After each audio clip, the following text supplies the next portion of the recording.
So cognitive skills, the more the practice, the better it will get, and the better it will get, right? So that's the process of cognitive skills, and most of the cognitive skills are learnable, and it are learned basically in the process.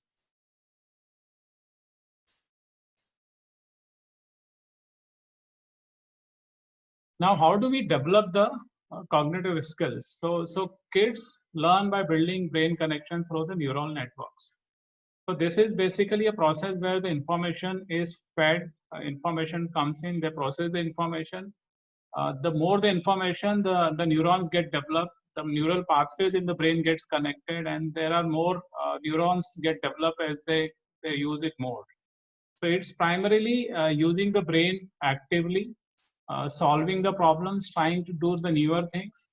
That way, the neurons will get developed. That's how the neurotransmitter basically get developed in the brain, and that's how their cognitive skills will develop.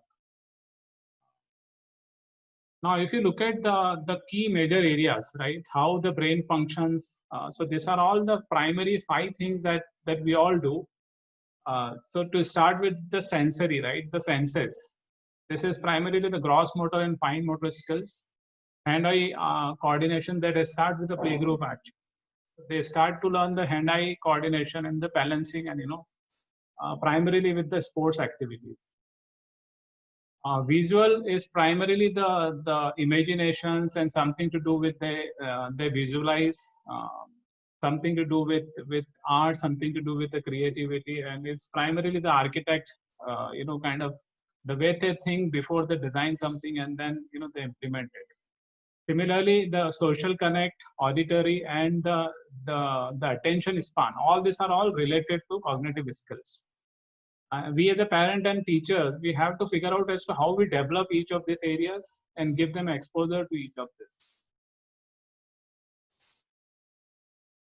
So how do we improve this, right? This is very important points. So one areas that is talked about everywhere is develop the interest. So one way is, let them, give them an area, let them explore, ask questions, or figure out the solution to the problems. So once they have that interest of learning, if they have an interest to know something and figure out something on their own, that's the best way to basically develop the interest and build the cognitive skills.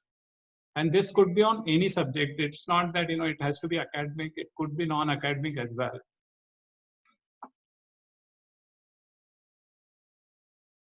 The second, which is talked about, in fact, all the researchers have said this, is the brain exercise is the best way to develop the cognitive skills. And this could be the logical, simple puzzles. It could be chess. It could be something to do with art, creativity, and something to do with writing, and So all these aspects basically have the brain exercise element with it. And we need to find out what kids like, what is their interest areas, and then give them an opportunity to learn in that space. Healthy lifestyle, this is and the brain exercise, both are basically integrated, connected together. So healthy lifestyle include the proper exercise schedule, diet, good sleep, and drinking enough fluid. The research, especially done in Boston University, said that physical activity helps to improve the health, cognition, as well as the improve the memory. And there has been a proper research done which gathers the data around this, and they have seen the element of improvement in the memory also with the proper exercise and the schedule here. And the last one is primarily the self-learning process, the self-meditation process, the social element within it. That's primarily also one more opportunity to improve on the cognitive skills. So if you look at it, there are 4 elements, and there are multiple threads we can look at within each of this. So it's the brain exercise, improve the curiosity, improve the interest, lifestyle, and the social element. So these are all the 4 elements that we can start little earlier with the little ones, so that they get a more exposure, and then they will see the cognitive skills. So any questions so far on the cognitive skills?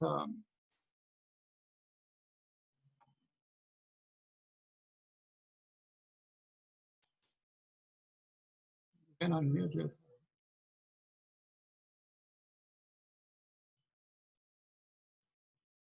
Sir, can you highlight the point mindfulness?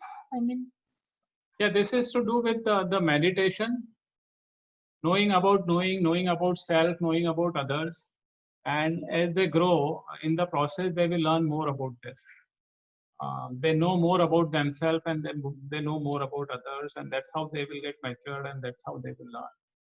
So it's a more of a nature building, and being in a spiritual, being connected with the nature. All that will help us to develop that interest and the cognition around it. Thank you, sir. So having said that, there are lot of these are related to the lifestyle, exercise, and all of this. We requested Jaideep sir to kind of take the session today for all of us. And just to introduce, Jaideep sir has been a great mentor, and helping us defining what is that we should do as a physical activity for colors. And he has been associated with us for a few years now. He himself is a Santosh Trophy football player in his time. He has been, he has, in fact, his players are all around the world right now. There are football players playing in other countries as well. A lot of them are playing for India. A lot of them are playing at the Pune district level. And the kind of exercise drill that he takes kids into, we really feel great, and we really feel that lot to learn from him. So we've requested him to take the session today. So Jaideep sir, thanks for joining. You can unmute yourself, sir. You're on mute right now.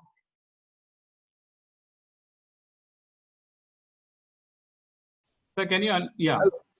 Hello, sir. Jaideep sir is there. We can hear you now. Yeah. Hello. Yes, sir. We can hear you. Can I start? Yes, sir. Yes, sir. Hello. Yes, sir. Hello parents, मैं जयदीप अंग्रेवाल बात कर रहा हूँ sir आप लोगों से। मैं Hindi, English, Marathi सब में बात करूंगा आप लोगों के साथ। जो भी आप अंडरस्टैंड कर सकते हैं इसमें आप कीजिएगा प्लीज। मैं आप लोगों को जितना हो सकता है उतना, मैं स्पोर्ट्स कोऑर्डिनेटर बोल के बात कर रहा हूँ। सर ने मुझे इसी बात पे टॉपिक पे बात करने कहा है, और मैं स्कूल का स्पोर्ट्स देखता हूँ। तो मैं आप लोगों से सब में जरूरी बात यही करूंगा कि हम लोग आपके बच्चों के साथ स्कूल में किस तरह से डील करते हैं और क्या क्या करते हैं। स्पोर्ट्स के अंदर हम लोग सब में जरूरी चीज करते हैं कि आप लोगों को मैं आज एक बात, ऐसे कुछ चीजें बताऊंगा जो चीज आप लोगों को सुनने में भी अच्छी लगेगी, और आप लोगों को इस तरह से घर के अंदर भी करना है। जब आप आपके बच्चों के साथ एक्सरसाइजेस कर रहे हैं तो किस तरह से आपको करना है। ठीक है, मैं सब में जरूरी बात कर रहा हूँ, ये है स्पीड पे। फुटबॉल, अदरवाइज कोई भी दुनिया का कोई भी गेम, कोई भी एक्टिविटीज, हम अगर जी भी रहे, चल भी रहे, उठ रहे हैं, बैठ रहे हैं, तो ये सारी चीजें करने में हम लोगों को सब में जरूरी चीज कुछ चीज लगती है, तो वो स्पीड लगती है। और स्पीड डिपेंड होती है कुछ ऐसे चीजों पे कि जो हम लोग स्कूल के अंदर डेवलप करते हैं, जो एक्सरसाइज के द्वारा, जैसे कि रिएक्शन हो गया, एक्सेलरेशन हो गया, फ्रिक्शन हो गया, ब्रीथिंग हो गया, पावर हो गया, ये सारी चीजों का ये सारी चीज मिलकर स्पीड बनती है। ठीक है, उसके बाद हम बात करेंगे स्ट्रेंथ के ऊपर। स्ट्रेंथ ये दुनिया की ऐसी चीज है कि हम इसको कितनी भी डेवलप कर सकते हैं, टिल आपकी जितनी ताकत है हम हमारी स्ट्रेंथ बढ़ा सकते हैं। उसके कई एक्सरसाइजेस है, वो एक्सरसाइज के द्वारा हम सारी चीजें स्ट्रेंथ के अंदर लाकर डेवलप किया जा सकता है। ठीक है, उसके बाद है स्टैमिना, जिसको बोलेंगे हम इंड्योरेंस। इंड्योरेंस डेवलप करने के लिए भी हमारे पास कई ऐसे एक्टिविटीज है जिससे कि हम इंड्योरेंस डेवलप कर सकते हैं, जो कि ये बेसिक कंपोनेंट है स्पोर्ट्स के, और इसी कंपोनेंट में इंसान जीता भी है, जो कि नॉर्मल लाइफ जीने के लिए भी ये सारी चीजों की बहुत जरूरत होती है। उसके बाद सब में जरूरी कंपोनेंट आता है फ्लेक्सिबिलिटी। फ्लेक्सिबिलिटी जो चीज है ये हम लोग को रेगुलर इसके अंदर रेगुलर लाइफ के अंदर भी बहुत ज्यादा जरूरी है। जैसे कि हम योगा करते हैं तो योगा में फ्लेक्सिबिलिटी डेवलप करते हैं कि हर मसल, हर हमारा जॉइंट जो भी है वो फ्लेक्सिबल रहे और हमारे सारे वर्कआउट इजी चले, चलना बैठना उठना खाना पीना जो भी है रेगुलर लाइफ में। और उसके बाद ये सारे चीजों को जो कोऑर्डिनेट करता है वो कोऑर्डिनेशन। ठीक है, तो अभी मैं स्कूल के अंदर जो बच्चों के साथ ज्यादा से ज्यादा डील करता हूँ, ये डीलिंग के अंदर मेरा सबसे ज्यादा बहुत ज्यादा बच्चों के ऊपर ध्यान यही होता है कि मैं उनकी स्पीड के ऊपर ज्यादा ध्यान दूँ। जो स्पीड एक चीज ऐसी है, स्पीड और उसके बाद कोऑर्डिनेशन और फ्लेक्सिबिलिटी, ये दो तीन चीजें जो है ये लाइफ के अंदर उनका पोस्चर बनाती है। सब में जरूरी चीज कि पोस्चर, अगर आपका एक बार पोस्चर बन गया तो उसके बाद आप कोई भी एक्टिविटीज इजी कर सकते हैं। पोस्चर का मतलब मेरा ये है कि आपके चलने की स्टाइल, आपके बैठने की स्टाइल, आपके उठने की स्टाइल, आपके बोलने की स्टाइल, जैसे कि पर्सनालिटी डेवलपमेंट आप लोग बोलते हैं, पर्सनालिटी डेवलपमेंट के अंदर भी ये सारी चीजें बहुत जरूरी होती है। लेकिन मैं एक्टिव वर्क की बात कर रहा हूँ, जहाँ पर हम एक्टिव वर्क करते हैं, जैसे कि दौड़ते हैं, दौड़ते वक्त आपके हाथ की मूवमेंट कैसी होनी चाहिए, आपके नेक की मूवमेंट कैसी होनी चाहिए, आपका नेक कैसा होना चाहिए, शोल्डर कैसे होने चाहिए, बॉडी कैसी इंक्लाइन होनी चाहिए, चीन कहाँ होनी चाहिए, आपके लेग्स की किस तरह से मूवमेंट करनी चाहिए, कि लेफ्ट आपका आर्म कैसा हल रहा है तो लेफ्ट आर्म हल रहा है तो राइट आर्म का क्या काम होना चाहिए, राइट आर्म आगे आ रहा है तो लेफ्ट आर्म क्या होना चाहिए। ये सारी चीजें कोऑर्डिनेशन में आती है और ये कोऑर्डिनेशन सब में जरूरी चीज है आपकी पोस्चर बढ़ाने के लिए। ये उम्र के, जैसे कि आप बच्चा पैदा हो जाता है उसके बाद 14 बरस तक आप ये डेवलप कर सकते हैं। एक बार आपका पोस्चर बन गया तो उसको फिर दुनिया का कोई भी इंसान वो पोस्चर नहीं चेंज कर सकता है। हम स्पीड बढ़ा सकते हैं, हम स्ट्रेंथ बढ़ा सकते हैं, हम इंड्योरेंस बढ़ा सकते हैं, हम फ्लेक्सिबिलिटी भी बढ़ा सकते हैं, लेकिन कोऑर्डिनेशन कोई भी आपका चेंज नहीं कर सकता है। एक बार आपका गलत कोऑर्डिनेशन बन गया, गलत पोस्चर बन गया, आपके चलने की स्टाइल अगर गलत बन जाती है तो फिर उसको फिर कोई भी सीधा नहीं कर सकता है। उसी के साथ आपको पूरी जिंदगी जीना पड़ता है। तो इसके आगे जाके जो लॉसेस है वो लॉसेस ये है कि आपके अगर पैर की स्टाइल जो है, आपके अगर पैर के जो पैर है वो अगर सही ढंग से स्ट्रेट नहीं है, आपके बाहर की साइड अगर चल रहा है तो वो जाके आगे बहुत सारी डिफिशियंसी तैयार करता है। जैसे कि कमर में पेन, बहुत सारे कमर में दुखना हो जाता है, पीठ में दुखना हो जाता है, क्योंकि पोस्चर का बैलेंस नहीं होता है तो सीजी बैलेंस नहीं होगा। सीजी बैलेंस क्यों नहीं हो रहा है? क्योंकि आपकी जो स्टार जिसके ऊपर आप बैलेंस कर रहे हैं, बैलेंस फीट जो है, ये दोनों बैलेंस फीट आपके रॉन्ग स्टाइल से चल रहे हैं। तो वो स्टाइल को परफेक्ट करने के लिए पोस्चर डेवलप किया जाता है और पोस्चर डेवलप करने के लिए कोऑर्डिनेशन एक्सरसाइज डेवलप की जाती है। अभी मैं कोऑर्डिनेशन एक मैंने आपसे अभी यही बात बताया था कि मैं आपसे सब में जरूरी बात करूंगा स्पीड और कोऑर्डिनेशन और फ्लेक्सिबिलिटी पे। ठीक है, अब मैं आपके साथ स्पीड से बात करता हूँ कि स्पीड के लिए, स्पीड को एग्जैक्टली हम किस तरह से डेवलप करते हैं स्कूल में। तो आप लोगों ने भी घर के अंदर अभी तो हम आपके जितना हो सकता है उतना हम लोग क्लासेस लेते हैं। Hello hello hello, yes sir. आवाज आ रहा है ना सर मेरा? आ रहे हैं। Yes sir. हाँ हाँ, तो मैं ये बोल रहा था कि स्पीड स्पीड के ऊपर जब हम काम करते हैं तो स्पीड सब में जरूरी चीज है कि हम सब में ज्यादा स्टार्ट के अंदर उसका जो फ्रिक्शन है। देखिए, आप कोई भी वर्कआउट करते हैं, कुछ भी जगह पे हम लोग खड़े हैं, समझो हम लोग रेस देख रहे हैं, सब आप एक किसी का रेस देख रहे हो, स्पीड के अंदर दौड़ता है तो फर्स्ट पोजीशन पे ये होता है कि एक जगह पे स्टैंड होता है, वो खड़ा रहता है। खड़े होने के बाद जैसे कि हम एक्शन करते हैं, जैसे एक्शन करते हैं तो एक्शन के जैसे एक्शन किया तो वो रिएक्ट करता है। फर्स्ट काम रिएक्शन आता है स्पीड के लिए, कि जिसके अंदर कि हम रिएक्शन की एक्सरसाइजेस कराते हैं।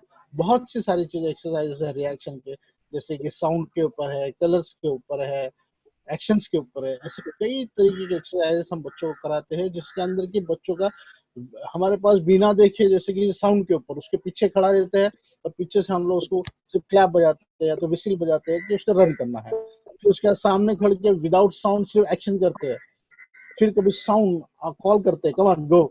ऐसे कई एक्शन है जिसके अंदर की हम रिएक्शन उसकी डेवलप करते हैं। ठीक है, फिर कभी कलर्स रखते हैं कि रेड कलर पे हाथ रखा है तो आपको स्पीड से दौड़ना है, ग्रीन पे रखा है तो आपको दौड़ना नहीं है, वही खड़े रहना है। ऐसे कई तरीके रिएक्शन एबिलिटीज को हम डेवलप करते हैं। उसके बाद आता है फ्रिक्शन। फ्रिक्शन ये पहला कंपोनेंट है स्पीड के अंदर का। स्पीड एक ऐसा विषय है, उसके अंदर का एक कंपोनेंट, एक भाग है वो। जैसे कि मैंने आपको बताया पहला रिएक्शन, उसके बाद है फ्रिक्शन। कि आपकी कार अगर जगह पे खड़ी है, हमने जैसे कि हमने एक्सीलरेट किया, जैसे गाड़ी को चालू किया, गाड़ी चालू करने के बाद जैसे कि हम एक्सल के ऊपर पैर रखते हैं तो टायर घूमने लग जाते हैं। टायर घूम रहे हैं मतलब जमीन में और टायर में एक फ्रिक्शन हो रहा है कि वो फ्रिक्शन होने के बाद आपकी बॉडी को आगे फेंक रहा है, आपकी गाड़ी आगे चल रही है। ऐसा आपकी बॉडी का फ्रिक्शन आपके पैरों से होता है। तो फर्स्ट पार्ट आता है फ्रिक्शन। रिएक्शन के बाद आया फ्रिक्शन। फ्रिक्शन के बाद आता है एक्सीलरेशन। जैसे कि आप एक्सीलरेट करते हैं कार को, एक्सीलरेट करते हैं तो कार एक मेंटेन स्पीड में चलती रहती है। आप फिर अब जब तक मेंटेन स्पीड रख रहे हैं, जब तक कि आपकी ब्रीथ, उसके बाद आता है ब्रीथिंग सिस्टम। आप मेरी बात को ध्यान से सुनिएगा। मैंने आपको पहले बताया कि रिएक्शन, उसके बाद फ्रिक्शन, फ्रिक्शन के बाद मैंने आपको बताया कि एक्सेलरेशन, एक्सेलरेशन के बाद आता है ब्रीथिंग मेंटेनेंस। कि जब आप स्पीड दौड़ रहे हैं तो एनारोबिक सिस्टम हो जाता है, जिसके अंदर के हम विदाउट ब्रीथ दौड़ते हैं। मिनिमम ब्रीथ, जैसे 100 मीटर की स्पीड दौड़ रहे थे, उसके अंदर का 1 या 2 बार वो भी हाफ ब्रीथ लिया जाता है। मिनिमम मैक्सिमम काम करना, ये स्पीड का सबसे बड़ा धर्म है कि वो मिनिमम ऑक्सीजन लेता है और मैक्सिमम काम करता है।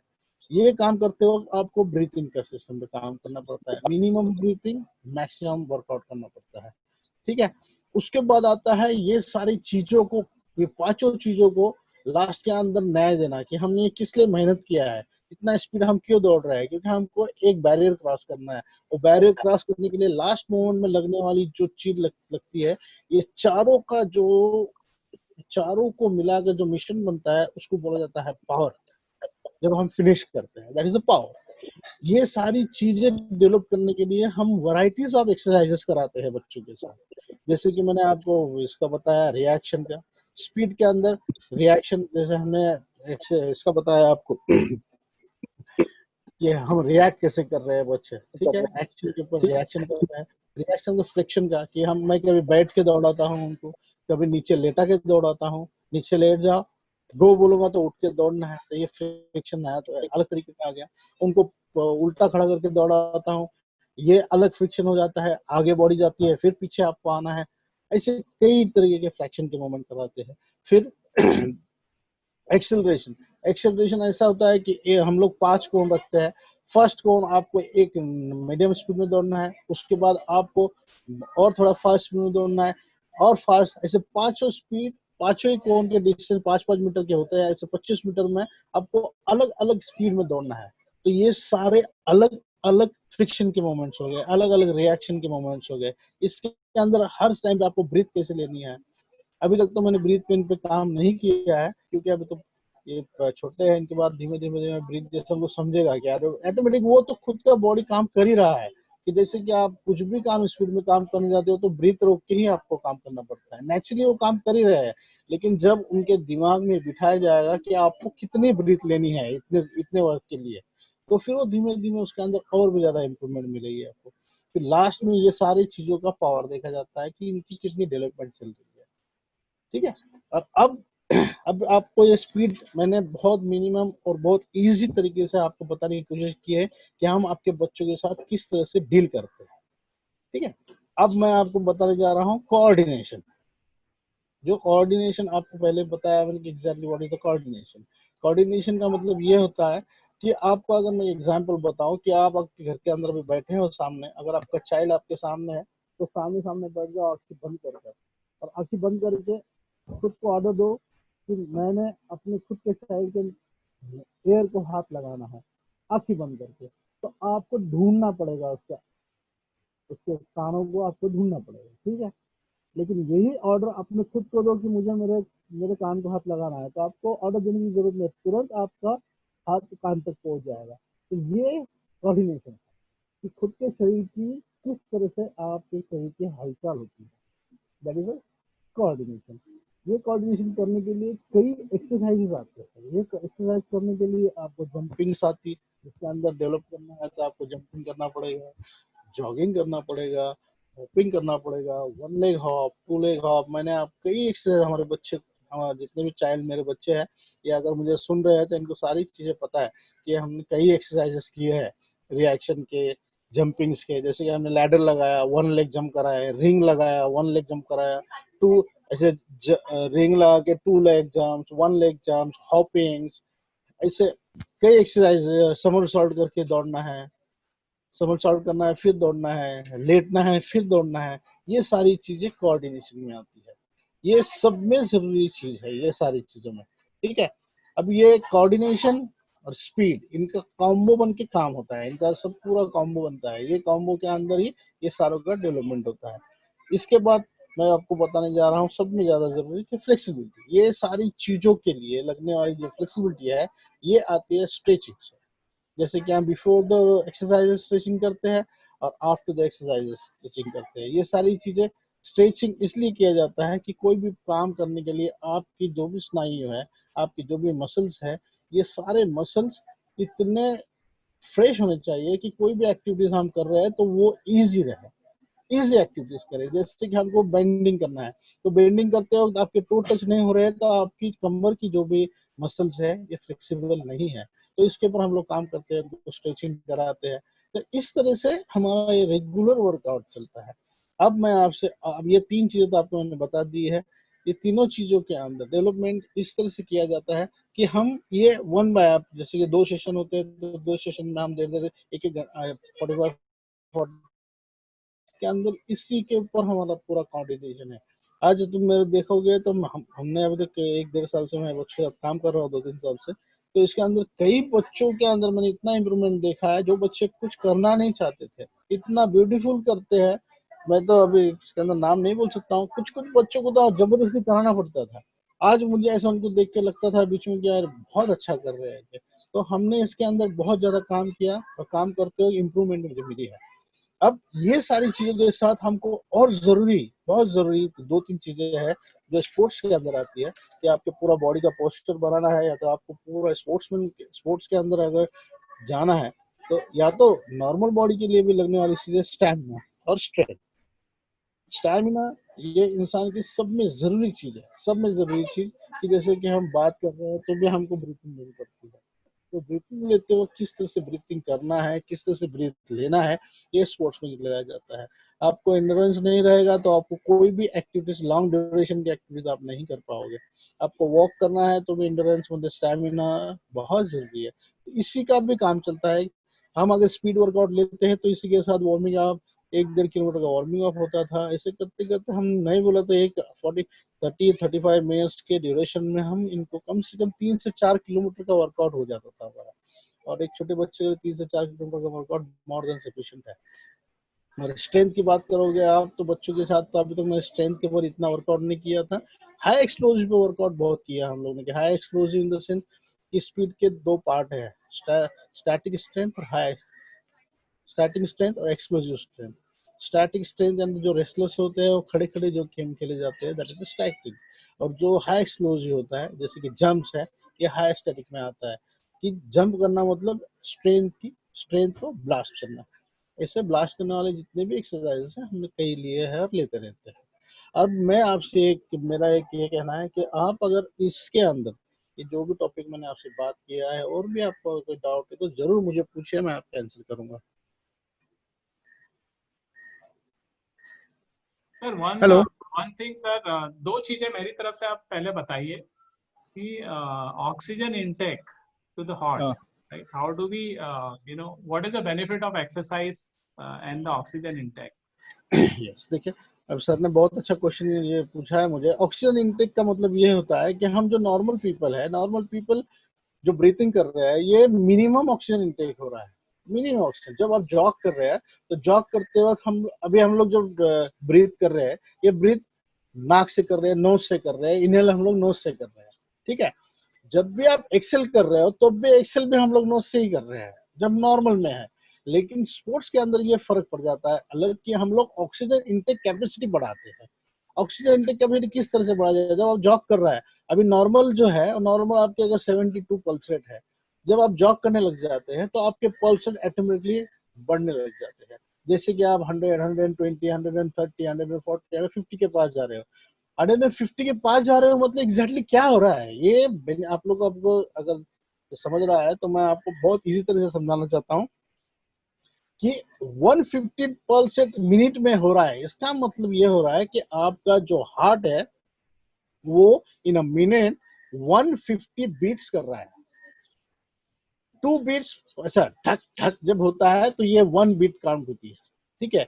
ऐसा वो 150 टाइम इन अ मिनट कर रहा है, क्योंकि आप एक्टिविटीज कर रहे हैं। एक्टिविटीज करते वक्त आपका जो हार्ट है वो फास्ट काम कर रहा है। वो फास्ट काम मतलब क्या कर रहा है एग्जैक्टली, वो एग्जैक्टली ये कर रहा है, जो भी आपका उसके हार्ट में जो भी ब्लड आ रहा है वो पंप आउट करके बाहर फेंक रहा है। पंप आउट किसको कर रहा है? ब्लड को कर रहा है। ब्लड बाहर जाके क्या कर रहा है?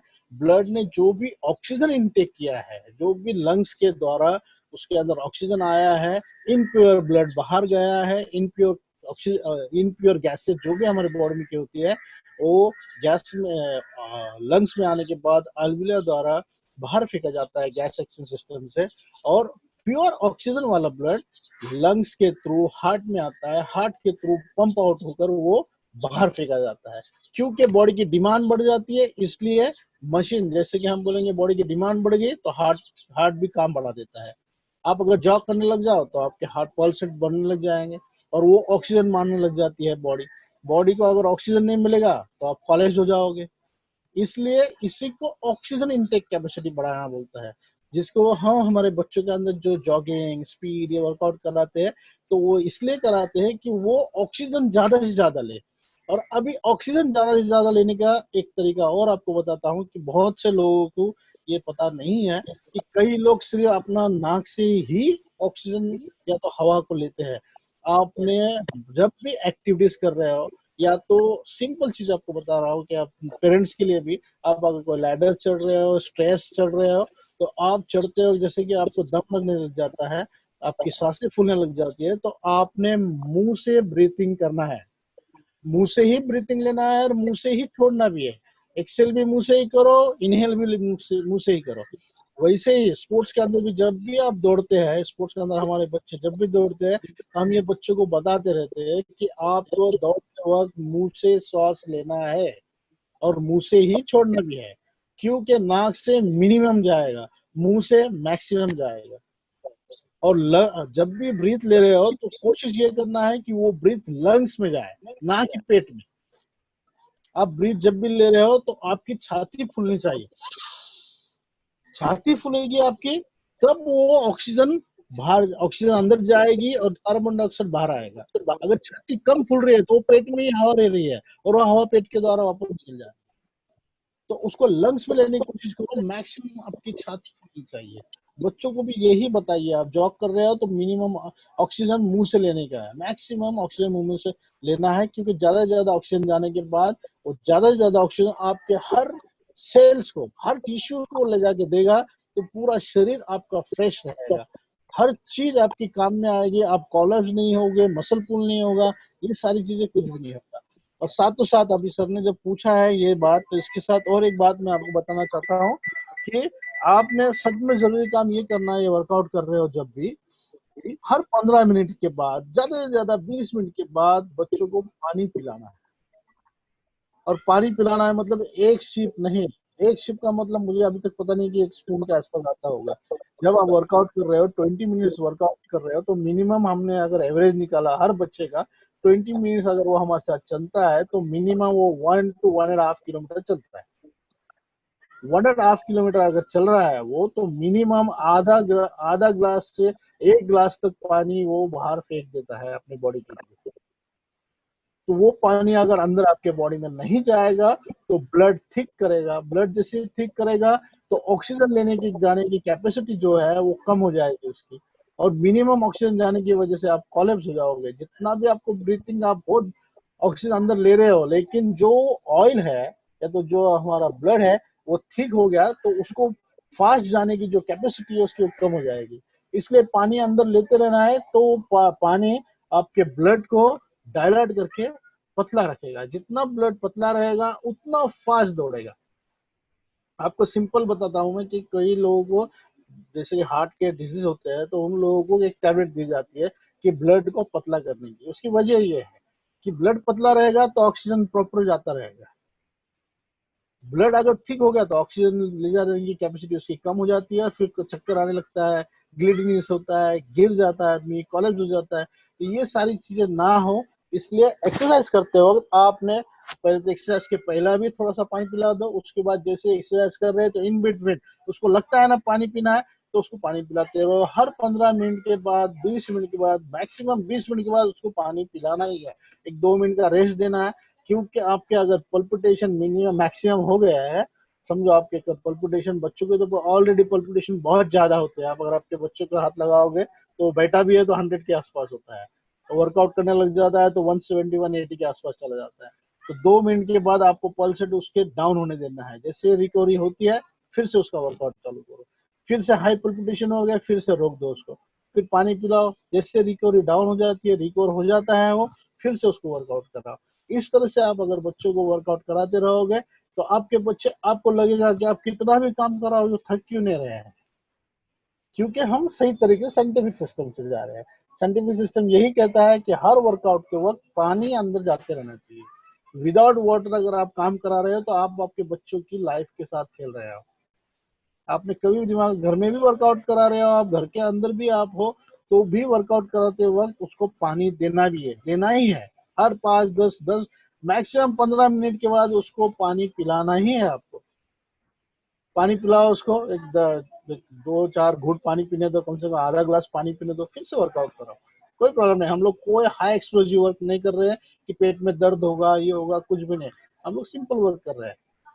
ग्राउंड पे जब जाते, पूछो मेरे साथ ग्राउंड पे काम करते हैं तो हम एक बॉटल पूरा पानी पिला देता हूँ मैं ग्राउंड पे उनको, हाफ एन आवर में पूरा बॉटल खत्म करके ही सब जाते हैं। किसी आपके बाजू में आपका बच्चा बैठा होगा, उसको पूछो एक बार कि सर ये करते हैं या नहीं करते हैं। और सर पूछिए सर, और कुछ। Second question, before I open it. So second question, sir, जब जॉगिंग कर रहे हैं, राइट, या हाँ एक्सरसाइज कर रहे हैं, तो पाँव कैसे पड़ना चाहिए, राइट? हाँ ठीक है।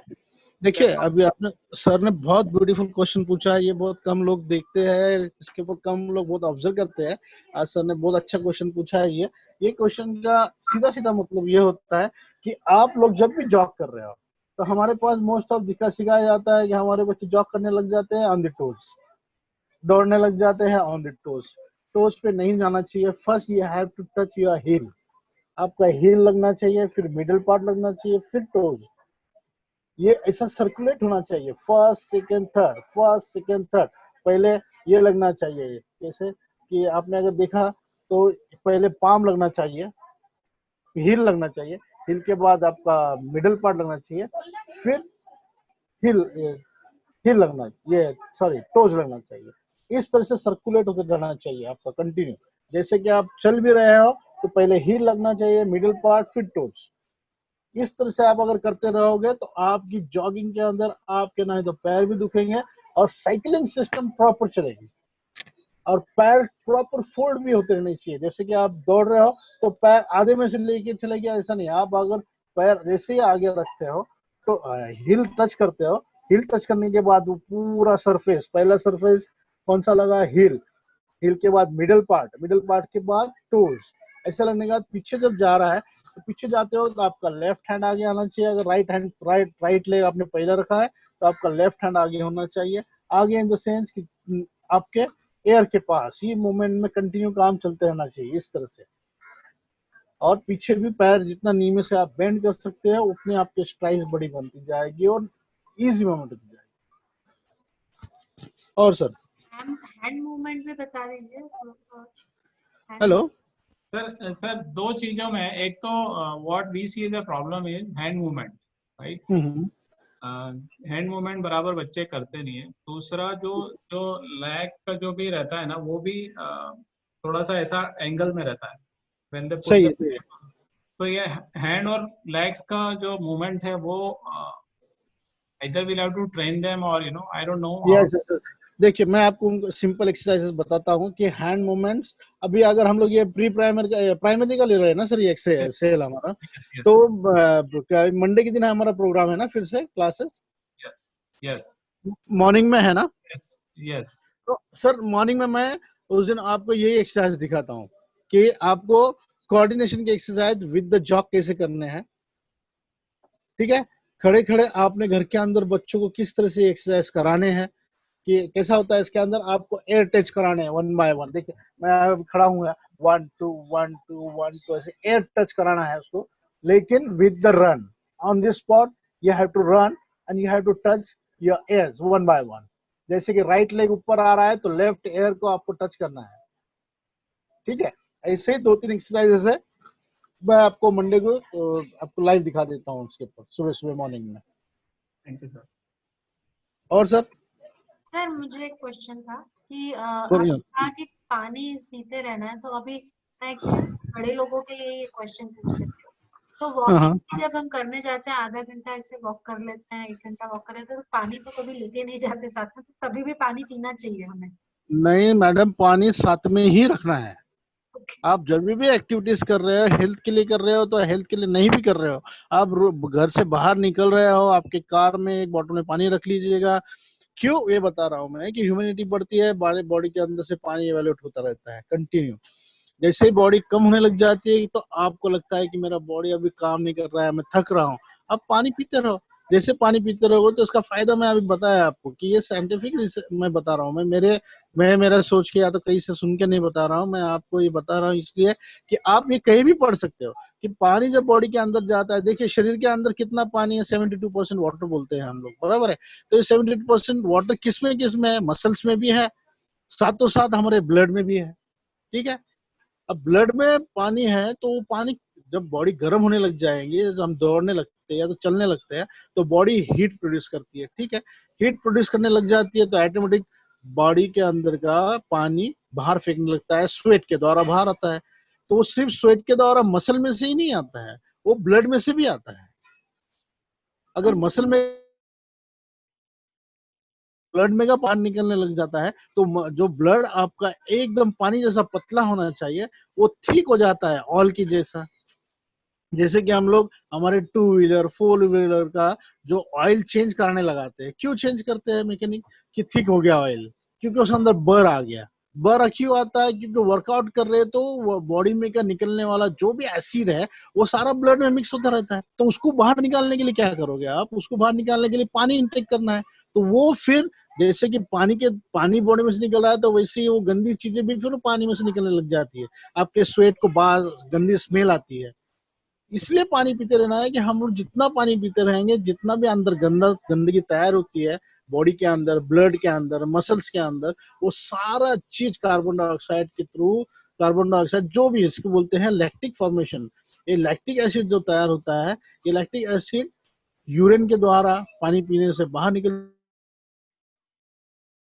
से होगा। अगर पानी नहीं पियोगे आप तो फिर वो सोडियम में बनकर आपके मसल को ब्लॉक करता है। आपकी जो फ्रीक्वेंसी है काम करने की, जिस तरह से अभी ये फ्रीक्वेंसी काम कर रहा है, काम करते करते ब्लॉक हो जाता है। क्यों ब्लॉक हो जा रहा है ये, क्योंकि इसके अंदर का जो भी सोडियम तैयार हुआ है वो मसल की फ्रीक्वेंसी में, मसल के जो भी फाइबर्स है वो फाइबर्स को काम करने के लिए रोकता है, क्योंकि सोडियम बना दिया है वहां पर। अगर वहां पानी रहेगा तो वो सोडियम बनता नहीं है, वो बहकर पसीने के द्वारा बाहर निकल जाता है। इसलिए जितने प्लेयर्स है, football players, basketball players, athlete, long distance runner, ये कंटिन्यू पानी पीते रहते हैं।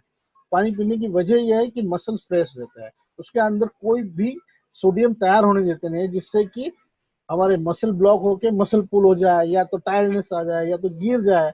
ये सारी चीजें रोकने के लिए हमको कंटिन्यू पानी पीते रहना है। सर 2 क्वेश्चन मेरे और है।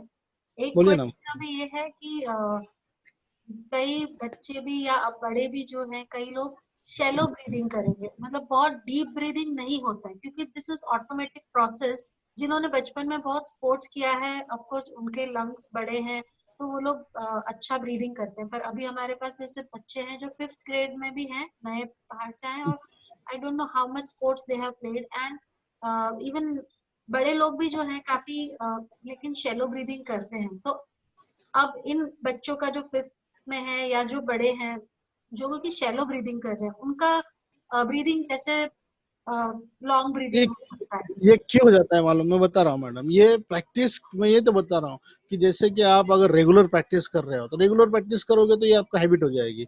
आप अगर वीक में 1 बार या तो 2 बार कर रहे हो तो फिर ये हम लोग सिर्फ कर रहे हो, थोड़ी देर के लिए कर रहे हैं ना, तो वो क्या होता है, एक्ट होता है, हम लोग कर रहे हैं, चलो थोड़ा देर करना है। अब आप अगर इसको रेगुलर में लाते हैं कि सुबह उठा हमने आधा एक घंटा वर्कआउट करने लगे, तो ऑटोमेटिक वो ब्रीथिंग सिस्टम आपकी बॉडी के अंदर ही डेवलप हो जाती है। आप तो देखो दौड़ने लग जाओ, ऑटोमेटिक आपको दौड़ने के टाइम पे ब्रीथिंग सिस्टम आपकी ऑटोमेटिक सेट हो जाती है। कितनी भी ब्रीथ लगी हो फिर भी पानी पीता ही है आदमी, क्योंकि सिस्टम सेट हो गया है ना कि अभी पानी पीना है तो हमको इस तरह से रोकना है ब्रीथ थोड़ी देर के लिए, फिर पानी अंदर जाएगा, ऑटोमेटिक सिस्टम सेट होगा। लेकिन करोगे प्रैक्टिस प्रैक्टिस प्रैक्टिस, जब प्रैक्टिस करते रहोगे तो ये सिस्टम बनेगी। आप अगर प्रैक्टिस नहीं करोगे एक दिन में नहीं आएगा, ये बार बार बार बार लगातार आपको करता रहना पड़ेगा। फिर जाके मैंने अभी आपको एक एग्जाम्पल और देने वाला था मैं, ये कि जैसे कि मैंने लास्ट में भी बताया था आपको कि ब्रीथिंग सिस्टम, ये सिस्टम तो रेस्पिरेशन सिस्टम के ऊपर डिपेंड करता है कि रेस्पिरेटरी सिस्टम आपका कितना काम कर रहा है, किस तरह से काम कर रहा है। अब ये बच्चों को कितना पता है, तो पेरेंट्स को कितना पता है मुझे मालूम नहीं है, लेकिन मैं आपको एक सिंपल सिस्टम जरूर बताऊंगा। ये जैसे कि आपने क्वेश्चन पूछा कि लोग बहुत मिनिमम ऑक्सीजन अंदर लेते हैं, तो मैं इसका आंसर यही दूंगा कि इसको रेगुलराइज में लाओ, रेगुलर करो। रेगुलर जैसे आप पूरा काम करोगे, इसको रोज सुबह एक हैबिट लगा लो, सुबह आधा घंटा करने का, एक घंटा वर्कआउट करने का, तो ये आपकी हैबिट बन जाएगी। कभी भी एक आधा बार करोगे आप 15 दिन में एक बार, तो फिर ये हैबिट नहीं बनेगी। आपको फिर वो एक्ट करना पड़ेगा कि हाँ मुझे आज ब्रीथ लेना है। अगर आप वर्कआउट करते रहोगे रोज, तो आपको बोलने की जरूरत नहीं पड़ेगी, ऑटोमेटिक सब हो जाएगा। आप इसको आदत लगाओ। बोलिए ना मैम। लास्ट क्वेश्चन, आपने कहा कि हम जब ब्रीथ करते हैं तो हमारा लंग्स में एयर जानी चाहिए, स्टमक में नहीं हाँ जानी चाहिए, तो बराबर है। ऑटोमेटिकली लंग्स में ही जाती होगी ना, कि उसके लिए भी हमें कुछ ध्यान ये रखना बता है। रहा हूँ मैडम, आपने अगर प्राणायाम किया होगा, आप देखिए कपालभाति या तो भस्त्रिका कीजिए, आपको पता चलेगा इसके अंदर। कपालभाति के अंदर हम कपालभाति का मतलब आप देखोगे ना, इतना सिंपल सिस्टम से बनाया है। जैसे कि भाता आपने देखा होगा, जैसे कि हम आग गर्म करने के लिए जो भाता का यूज करते हैं उस तरह से है। तो वो भाता जो है वो हमारा लंग्स होना चाहिए, पावरफुल्ली इंटर होना चाहिए, जिससे कि हमारे जो रिब्स है ये ओपन होने चाहिए। ओपन होने के बाद क्या होगा, रिब के बीच में जो मसल्स है ये फ्लेक्सिबल होते हैं। ये फ्लेक्सिबल अगर नहीं होंगे तो आपके लंग्स को वो रोकते हैं फूलने के लिए। मेरा बोलने का तात्पर्य ये था कि मैं साइंटिफिक में नहीं जाना चाहता हूँ, क्योंकि इतने किसको समझेगा किसको नहीं समझेगा। क्योंकि जब आप रिब के बीच में के मसल से इनको फ्लेक्सिबल करना है आपको, जब आप जितनी छाती फुलाओगे उतने वो फ्लेक्सिबल होंगे और आपकी ब्रीथिंग लेवल बढ़ेगी। आप उसको अगर वर्कआउट नहीं दोगे तो वो ब्रीथिंग लेवल आपकी बढ़ेगी नहीं, क्योंकि वो एक छोटे ही मात्रा में, उसका जो पिंजरा है वो आपने छोटा ही रखा है। उसको बढ़ाने के लिए लंग्स को आपको खुलवाना है फास्ट फास्ट। जितने फास्ट ब्रीथ कराओगे आप उतने ही फास्ट, जैसे कि मैंने कपालभाति, भस्त्रिका, अनुलोम विलोम जो भी एक्सरसाइजेस है प्राणायाम की, ये प्राणायाम की एक्सरसाइज से भी ये डेवलप होता है। बोलिए madam. So thank you parents, very much sir. thank you, sir. Parents, you can unmute and ask questions. Sir हाँ, सर बोलिए। मैं प्रियंका बात कर रही हूँ। मेरा हाँ लाइक बेटा अभी सेकंड स्टैंडर्ड में है, आत्मज है। सर एक हाँ जगह पूछना था कि सुपर एक्टिव मतलब हाइपर एक्टिव है, मॉर्निंग हाँ सुबह से रात में सोने तक वो एक जगह पे बैठेगा ही नहीं, इतना ज्यादा एक्टिव है।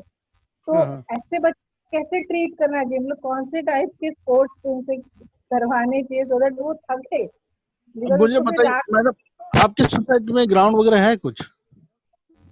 सर अभी तो कोविड की वजह से बंद रखा हुआ है, वी आर गैलरी इन में द हाउस। आपके घर में, आपका घर के अंदर गैलरी हाँ होगी, घर आपके घर के अंदर कितना बड़ा एरिया है आपका? 3 BHK है, घर काफी बड़ा है, हॉल हॉल 1500 कितना? स्क्वायर। हॉल के अंदर आपको एक 10 मीटर जगह मिल सकती है, 5 मीटर? यस सर, आराम से। आप एक काम कीजिए, एक दो ये कीजिए, उसको कोई भी आपके पास कैनवस शूज है तो वो पिनाइए, और उसके बाद एक एक स्पॉट बनाए जिसको ए नाम दीजिए, और 15 मीटर, सॉरी 10 मीटर, या तो जितना भी आपका मैक्सिमम डिस्टेंस कवर हो सकता है उस एरिया पे एक बी पॉइंट बनाइए, ठीक है? ओके। आपने बीच का डिस्टेंस जो भी है, आपको लगता है जितना बड़ा डिस्टेंस बना सकते हो उतना बड़ा डिस्टेंस बनाइए। और हर डिस्टेंस के, अब ये जो डिस्टेंस बनाया है इसके कुछ एक्सरसाइज मैं आपको बताता हूँ, क्योंकि उसके पास एनर्जी क्यों है, क्योंकि वो एनर्जी वेस्ट नहीं कर पा रहा है। घर के अंदर है तो वो एनर्जी वेस्ट नहीं होगा। तो आप उसकी एनर्जी वेस्ट कराने के लिए सुबह आधा घंटा, शाम में आधा घंटा उसको एक्सरसाइज कराइए। एक्सरसाइज कौन से कराएंगे? जिसके अंदर की मैक्सिमम स्पीड वर्कआउट हो। जैसे कि मैंने बोला कि ए और बी आपने दो कॉन बन लगा है, ए से बी कौन तक स्पीड दौड़ाई है, फिर से उसको बोलना है you have to come with the walk, again go, वो वापस जाता है बी तक, वापस उसको जॉग करके बुलाइए। ऐसे 5-5 के रेपिटेशन कराइए। ऐसे उसके साथ 8, 10, 15 जितने भी रेपिटेशन हो सकते हैं, अलग अलग वैरायटी से। अभी वो आगे देख के दौड़ रहा था, अभी उसको पीछे उल्टा खड़ा रखो और वो गो बोलना है, गो बोलने के बाद वो टर्न होके दौड़ेगा। उसके अंदर वैरायटीज रखिए कुछ। अब मेरी बात समझ रहे हो? यस यस यस सर, हाँ, एक्चुअली जब ये उसी के अंदर प्री उनको स्कूल पता भी, अगर उन्होंने में से एक्सेस किया ना, तो उसको ए जिधर है वहां पर बिठा दीजिए और जब बैठा है उसके पीछे खड़े रहिए, उसको बोलिए गो, उठ के उसको दौड़ना है, ठीक है। फिर आएगा, मतलब ये 4-5 कराइए, फिर उसके बाद उसको लेटा दीजिए पेट के ऊपर, उसको बोले गो, वो उठेगा, फिर दौड़ेगा, फिर जॉग करते आएगा। ऐसे सोने के बाद जैसे पेट में सुला दिया, पीठ के ऊपर सुला दिया, उल्टा बिठाया, टोस पे बिठाया, या ऐसे कुछ आप एक्सरसाइज कराओगे ना इनको, ज्यादा 10-10, 5-5 के रेपिटेशन कराइए। ऐसे 10-12 सेट कराइए। शाम में वो खाना खाते ही आपको गुड नाइट भी नहीं बोलेगा, जाके सो जाएगा। ठीक है सर, मैं ट्राई करती हूँ। एक्चुअली सर ये प्री स्कूल में था ना पहले कलर्स में, तो हाँ वहाँ हाँ पे एक्टिविटीज कराते थे, बीच में हर्डल्स रख के, फिर हाँ, बराबर है, वही मैं तो कराता था, वो तो मैं बोल रहा हूँ, उनको सब पता है वो सारी चीजें। सर तो आप उसी करुणा को लेके आते थे तो सब सीखते थे ना सर। हेलो। So, सर मैंने कहा सर करुणा को लेके आपके पास आते थे तो सीखते थे ना, तो हम स्कूल में भी जाके ये सब करते सही है, सही है। थे स्कूल में भी। so I think see important is we have to use their energy. Yes, उनका एनर्जी वेस्ट नहीं होगा तो वो तो चंचल है मैडम। अभी तो ग्रोथ, बच्चे बढ़ रहे हैं, तो ये चीजें तो हर बच्चों में होती है। कुछ उसको एक्सप्लोज करता है, कोई उसको दबा के रखता है, बस ये फर्क होता है। Sir, on this topic there is also a research that mathematics अगर आपको पढ़ाना है तो एक्सरसाइज के बाद पढ़ाना है। हाँ, उसकी वजह ही। Because when their energy is consumed, then they will focus on something. या They're tired, then they'll focus on something. So there is a lot of research done on this topic. लेकिन उसके पीछे मेरा भी एक थोड़ी सी ऐसी सोच है मैम सर, कि जैसे कि आप बोल रहे हो कि स्पोर्ट्स का या तो कुछ एक्टिविटीज कराने के बाद मैथमेटिक्स पढ़ाना चाहिए, तो उसकी वजह भी ये भी हो सकती है, क्योंकि मैंने भी कई जगह पे पढ़ा हूँ कि जब आप एक्सरसाइज कर रहे हैं तो ऑक्सीजन कैपेसिटी आपकी बढ़ रही है। Yes, yes. आपकी अगर ऑक्सीजन कैपेसिटी ब्रेन तक जा रही है, ऑक्सीजन अगर आपको ब्रेन तक मिल रहा है, तो आपका ब्रेन फ्रेश है, तो आपकी जो भी एक्टिविटीज के बाद आप सीखने वाली है, लिखने वाली है, तो वो एक्टिविटीज बहुत फास्ट होती है। Correct. Very good point, sir. So parents, any thank you questions? So much Yeah. Can I ask? Yes. Sir बोलिए। हाँ हाँ। एक क्वेश्चन था मेरा कि हम जो वर्कआउट बच्चों से करवाते हैं हम्म हमें वीक में एक दिन ब्रेक देना है कि कंटिन्यू 7 डेज अ वीक करना ही है? मैडम, मेरा तो कहना आपसे ये है कि बच्चों को सुबह शाम कराइए, कोई छुट्टी देने की जरूरत नहीं है। ओके। हाँ, जितना बच्चों को आप ये उनका बच्चे बढ़ रहे हैं, अब ये ग्रोथिंग एज है इनका, ये एज के अंदर जितना एक्टिविटीज कराओगे, इसका फायदा आपको 14 बरस के बाद दिखेगा। उनको एक्टिविटीज भी कराइए, उनको खाने में बिल्कुल रोकिए मत, जो खाना चाहता है खिलाइए। सर मेरा एक क्वेश्चन था कि एक्सरसाइज तो जो आप करवा रहे हैं वो बहुत अच्छा है, बट न्यूट्रिशन कैसे पार्ट प्ले करता है? लाइक प्रोटीन और कार्बोहाइड्रेट्स और फैट्स, वो किस आप क्वांटिटी में देना चाहिए बच्चों को? और देखिए मैडम, आपका बच्चा कितने बरस का बच्चा है आपका? सर मेरा बेटा 9 साल का हो जाएगा। और देखिए। सेकंड क्वेश्चन है कि रेजिस्टेंस ट्रेनिंग जो रहती है बच्चों की, रेजिस्टेंट ट्रेनिंग या फिर कह सकते हो आप स्ट्रेंथ ट्रेनिंग, उसका क्या पार्ट रोल प्ले करता है बच्चों की ग्रोथ में? देखिए मैडम, मैं आपको, अब आप मुझे बहुत ज्यादा साइंटिफिक में लेके जा रहे हो। अगर आप मुझसे इस बात पे बात करना चाहते हो तो आप मुझे जरूर फोन कीजिए, मैं आपको बहुत अच्छा बता पाऊंगा। ये रेजिस्टेंस ट्रेनिंग, ये पहले तो आपका बच्चा अगर प्रॉपर वर्कआउट कर रहा है, प्रॉपर, मेरा बोलना ऐसा है कि कोई ना कोई एक गेम लिया है और एक कोच के पास अगर वो रेगुलर वर्कआउट कर रहा है, तो then you talk about the resistance training. Again against the resistance you have to work, that is a very hard and tough job. और 9 बरस के अंदर कोई भी रेजिस्टेंस नहीं आता है, पहली चीज, ठीक है। दुनिया में कोई कंपटीशन 9 बरस के पहले नहीं होते। आप कहीं के भी बता दो मुझे, हाँ, तो मैं आपको मानूंगा इस बात पे। पहले, अभी दूसरी चीज, जैसे कि आपने बताया कि बच्चों को किस तरह से खाना देना चाहिए, जैसे कि डाइट की बात कर रहे हैं आप, ठीक है।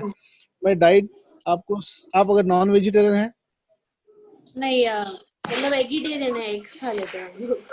अच्छा, ये मतलब वेज वाला एक खाते हैं आप लोग। हाँ हाँ हाँ।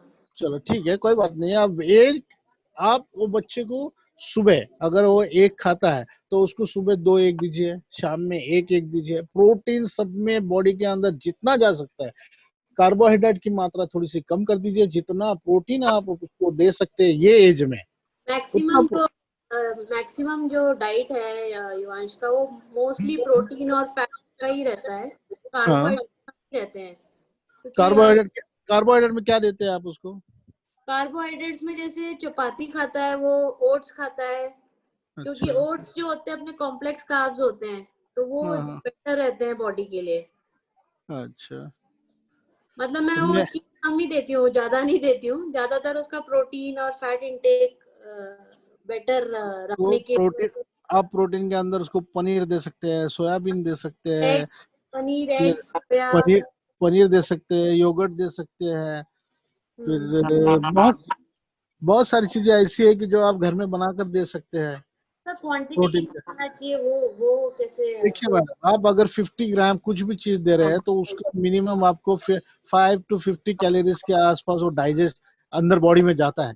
डाइजेस्ट कितना करेगा उसके ऊपर डिपेंड करता है, क्योंकि प्रोटीन खाने से बॉडी के अंदर प्रोटीन डेवलप नहीं होता है, प्रोटीन को डाइजेस्ट करना पड़ता है। तो प्रोटीन एक, डाइजेस्ट क्या हाँ, करना चाहिए? डाइजेस्ट करने के लिए उसको वर्कआउट करना जरूरी है। अगर डाइजेस्ट नहीं करेगा तो कोई भी प्रोटीन का आपको कोई बेनिफिट नहीं मिलने वाला। ये आपको बता रहा हूँ, आप कुछ भी खा लो उसके अंदर का सिर्फ फैट यूज होगा, बाकी प्रोटीन सारा वेस्ट हो जाएगा। प्रोटीन को जलाने के लिए, प्रोटीन को बर्न करने के लिए एक ये लगता है जिसको जिसकी B12 आपने सुना होगा, B12 सुना है? हाँ, हाँ, तो B12 आपको उसको देना है। अब B12 किस में आपको ढूंढना है? B12 तो मोस्ट ऑफ नॉन वेजिटेरियन में या फिर नॉन सब। वेज, हाँ जी हाँ, नॉन वेजिटेरियन में होता है। नहीं तो फिर कुछ सब्जियां ऐसी है, जैसे कि मराठी में मुझे मालूम है उसको घोड़ की भाजी बोलते हैं। घोड़ पता है आपको? घोड़, नहीं पता। घोड़ नहीं पता है आपको? आप अगर इस पे चले जाओगे, हेलो हेलो। हेलो, हाँ, आप अगर कहाँ रहते हैं आप? मैं वाकड़ में ही रहती वाकड़ में वो शेतकरी बाजार लगता है ना, हूँ। हाँ हाँ। तो उसको वहां जाकर आप किसी को भी पूछेंगे भाजी वालों को कि घोड़ की भाजी है क्या, लेकिन that is not a testable, tasty नहीं होती है वो। बच्चा खाएगा पता नहीं है मुझे। उससे बेहतर है कि आप एक काम करना, अगर एक दे रहे हैं तो बहुत लोग आपको बोला होगा कि उसका येलो निकाल के देना मत, बरोबर है? हेलो, हाँ राइट सर, राइट। आपने उसको वो येलो के साथ एक दे दीजिए, कोई प्रॉब्लम नहीं है। हाँ। क्योंकि येलो जो पार्ट होता है उसके अंदर B12 होता है, और वो B12 डाइजेस्ट करेगा प्रोटीन को। अगर B12 आप नहीं खा रहे हो तो कोई भी प्रोटीन खाओगे तो वो डाइजेस्ट नहीं करेगा। और बाहर का प्रोटीन में आप कोई भी चीज मैंने मत देना। ये सर पढ़ा था कि आपका जो बॉडी वेट है उसका कुछ पार्ट उतना कुछ प्रोटीन होना चाहिए। बराबर है एग्जैक्ट। ना? हाँ। देखिए मैडम, मैंने आपको फिर से ठीक है। बताया, आपका बच्चा अगर कुछ एक्टिविटीज, हेवी एक्टिविटीज कर रहा है, रेगुलर कुछ तो भी वर्कआउट कर रहा है, कुछ तो स्पोर्ट्स के अंदर काम कर रहा है, स्पेसिफिक स्किल वर्कआउट कर रहा है, कोई फुटबॉल खेल रहा है तो बास्केटबॉल खेल रहा है, रेगुलर सुबह शाम प्रैक्टिस कर रहा है, तो उसका डाइट प्लान किया जा सकता है। अगर आपका बच्चा नॉर्मल वर्कआउट कर रहा है तो स्कूल का या तो फिर ऐसे कर रहा है, तो उसको ज्यादा प्रोटीन की भी मात्रा बढ़ाने की जरूरत नहीं है। क्यों बता रहा हूँ मैं आपको? क्योंकि प्रोटीन ये बहुत ज्यादा बेनिफिटेड तो है ही है, लेकिन हार्मफुल भी है। किडनी पे बहुत लोड आता है मैडम। राइट। हाँ, आप अगर देखोगे, क्योंकि वैसे भी उनके पल्स रेट बहुत फास्ट चलते हैं। आपने आपके बच्चे का पल्स रेट देखा है, कभी चेक किया है? नहीं, इतना तो नहीं किया है। आप कीजिए, आपको पता चलेगा, नॉर्मल से बहुत ज्यादा होते हैं उनके पल्स रेट। हमारा 70 to 90 होते हैं तो 100 के ऊपर ही रहते हैं, कभी भी आप चेक करोगे तो 100 के ऊपर रहेगा। तो आप ये सोचिए कि ब्लड सर्कुलेशन कितना फास्ट हो रहा है। वैसे ही उसकी किडनी बहुत काम कर रही है। फिर तो हम उसके ऊपर प्रोटीन का बर्डन डालेंगे बहुत एक्स्ट्रा खिलाकर, कोई फायदा नहीं है। आप उसको नॉर्मल डाइट खिलाइए, सुबह एक अंडा, शाम में एक अंडा दीजिए। अगर आपको और भी अच्छा खाना देना है तो, अगर जैसे कि आपके घर में चने की दाल है, या तो चना चना होता है ना, अक्खा चना होता है, मूंग है, मटकी है, रोज रात को भिगाओ, उसको स्प्राउट्स बनाओ, सुबह खिलाओ। सब में अच्छा नेचुरल प्रोटीन आपको मिलेगा बॉडी में। सब दाल खिलाओ, रोज दाल बनाओ, उसको रोज सुबह एक बाटी दाल दो, शाम को एक बाटी दाल दो, प्योर प्रोटीन मिलेगा बॉडी के अंदर, नेचुरल प्रोटीन। अब वेजिटेरियन भी हो तो बहुत सारी चीजें हैं। स्प्राउट्स आप बोलते थे ना, तो हम बच्चों को आपके क्लास के बाद या जिम्नास्टिक के बाद रोज स्प्राउट्स देते थे, पेरेंट्स ही भेजते थे। हाँ, प्रोटीन आप आपने तो देखा है मैडम कि मैं हर बच्चों को स्प्राउट्स रोज खिलाता ही था। बिना स्प्राउट्स के तो मेरा एक भी बच्चा ट्रेनिंग में नहीं आता है। वो तो मेमोरी के भी लिए अच्छा है, हेल्थ के लिए भी अच्छा है, वो तो लाइफ लॉन्ग रहने वाली चीज है, इसके कोई लॉसेस भी नहीं है। कोई भी आप स्प्राउट खाओ, उसका कोई भी लॉस नहीं है। तो ये सारी चीजें। क्वेश्चन था, हाँ बोलिए। मीन्स सुबह जब मॉर्निंग क्लास को एक्सरसाइज होता है, तो जस्ट एक्सरसाइज से पहले बच्चे को क्या खिलाना चाहिए, या मीन्स आप मैडम बता आप मुझे बताइए, आपका एक्सरसाइज कितने बजे स्टार्ट होता है सुबह? एक 8:15 बराबर है, या 8:15 क्या? आपका मिनिमम कोई भी चीज डाइजेस्ट करने में 15 मिनट लगता है मैक्सिमम बच्चों के लिए। अगर आप लाइट कुछ भी दे रहे हो तो उसको बिफोर द एक्सरसाइज, जैसे कि साइंस में, साइंटिफिक स्पोर्ट्स मेडिसिन में ये बोला गया है कि कोई भी एक्टिविटीज खाली पेट नहीं करना चाहिए। Correct, right.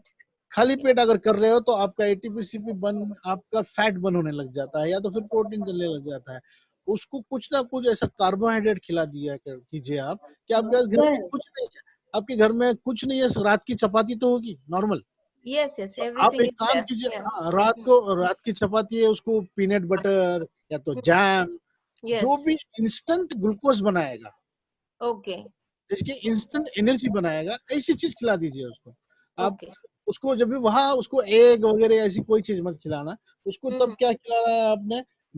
इंस्टेंट एनर्जी देने वाली, देखिए बनाना है आपके घर में या तो यस एप्पल यस है, यस, ऐसी कुछ भी चीज उसको।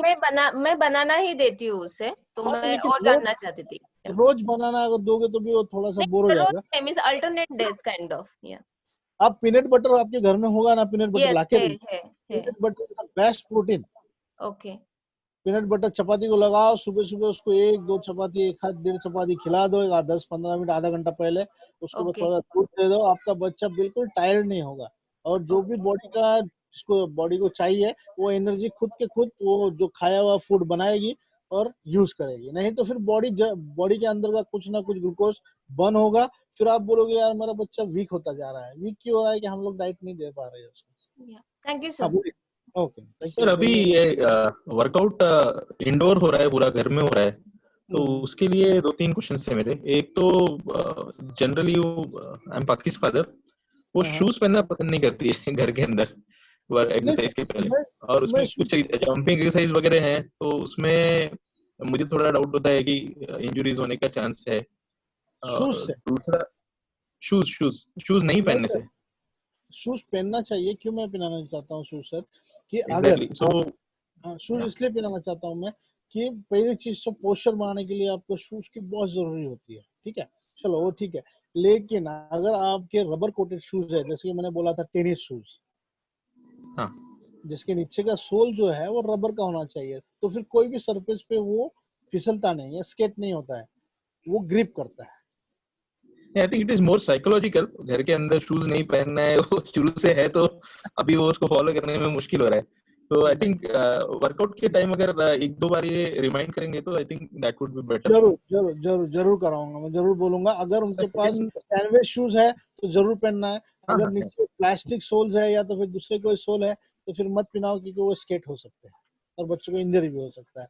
अगर फिर बेयर फिट कर रहे हैं तो कोई प्रॉब्लम नहीं है। लेकिन बेयर फिट का मैं क्यों बताता हूँ कि वो तो एक्यूप्रेशर भी हो रहा है, उसका कोई सवाल नहीं है, लेकिन बच्चों को हैबिट्स होनी चाहिए चीजों की। कंटिन्यू हम लोग अभी कम से कम 3-4 महीने कंटिन्यू कर रहे हैं, तो फिर वो गलत हैबिट भी बन जाती है बच्चों की ना। एग्जैक्टली, या इसलिए मेरा बोलना था। सेकंड क्वेश्चन भी था मेरा कि अभी इंडोर करते हैं तो ठीक है, बट कभी बाहर जाते हैं तो आजकल मास्क लगा के जाते हैं जब भी, तो is it okay to jog with mask? I think last time no we no had no got no no conversation on that. No, अगर आप मास्क पहन के जा रहे हो तो बिल्कुल बाहर लेके जाने की जरूरत नहीं है सर, क्योंकि आप उसका मैक्सिमम तो खुद ही कोलैप्स हो जाओगे।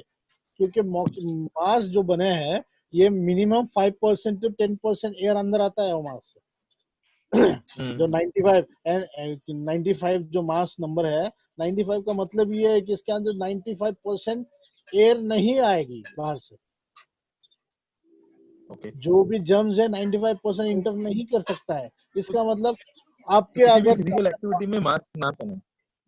आपने अगर मास्क लगाया है और उसके बाद आप फूंक रहे हो, आपका अगर कैंडल बुझ जाता है तो फिर वो गलत मास्क है। पहले तो ऐसा मास्क पहनो भी मत, और मास्क पहन के कोई भी एक्टिविटीज नहीं हो सकती है, क्योंकि हमको ऑक्सीजन इंटेक ज्यादा करना है।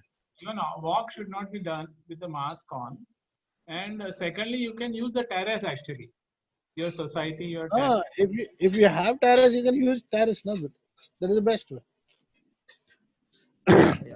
बाहर जा भी रहे हो तो मास्क नहीं यूज करोगे आप। मेरा थर्ड क्वेश्चन भी था एक, कैन यू थ्रो एनी, ये जो हम नट्स होते हैं, काजू हो गया, बादाम हो गया, जी हाँ इनका क्या इंपॉर्टेंस है बच्चों के डाइट में? आई मीन, सर, हाउ ये should we pure, use it? ये सारे प्योर प्रोटीन में हम काउंट करते हैं इसको। सब में जरूरी चीज तो ये है, ठीक है। उसके बाद इसके अंदर से जो भी आने वाले ऑयल है ना, वो ऑयल बहुत ज्यादा यूज होते हैं ब्रेन के लिए। इसमें जो ऑयल होता है so it is badam, okay and good to have give them on regular basis.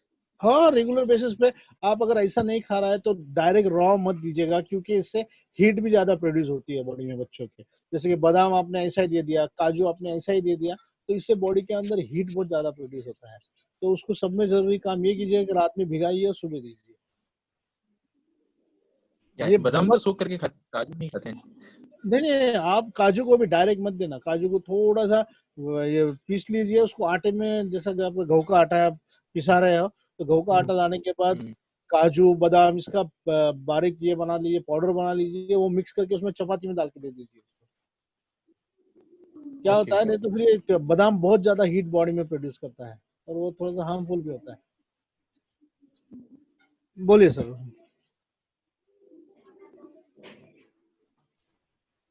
Thank you. हाँ, हेलो, और कोई सर? B12 के लिए आपने क्या बताया था, कौन सी सब्जी? किसके लिए? B12 के लिए? B12 के लिए घोल की सब्जी आती है, घोल। घोल निकाल दिया है, मैं आपको भेजती हूँ, आप देख लीजिए करेक्ट है तो। आपने बोला था तो मैं करूँगी। व्हाट्सएप पे सर भेज देते हैं इन्फॉर्मेशन। हाँ हाँ डाल दिया, मैं मेरे पास भी रहेगा तो मैं भिजवाता हूँ फोटो उसका। Sir, yes hello sir. Yes हाँ मैम। बोलिए। पवित्रम की मम्मा बोल रही हूँ। पवित्रम को ऐसा है कि वो रात को सोता है ना तो उसका मुंह खुला रहता है, क्यों खुला रहता है?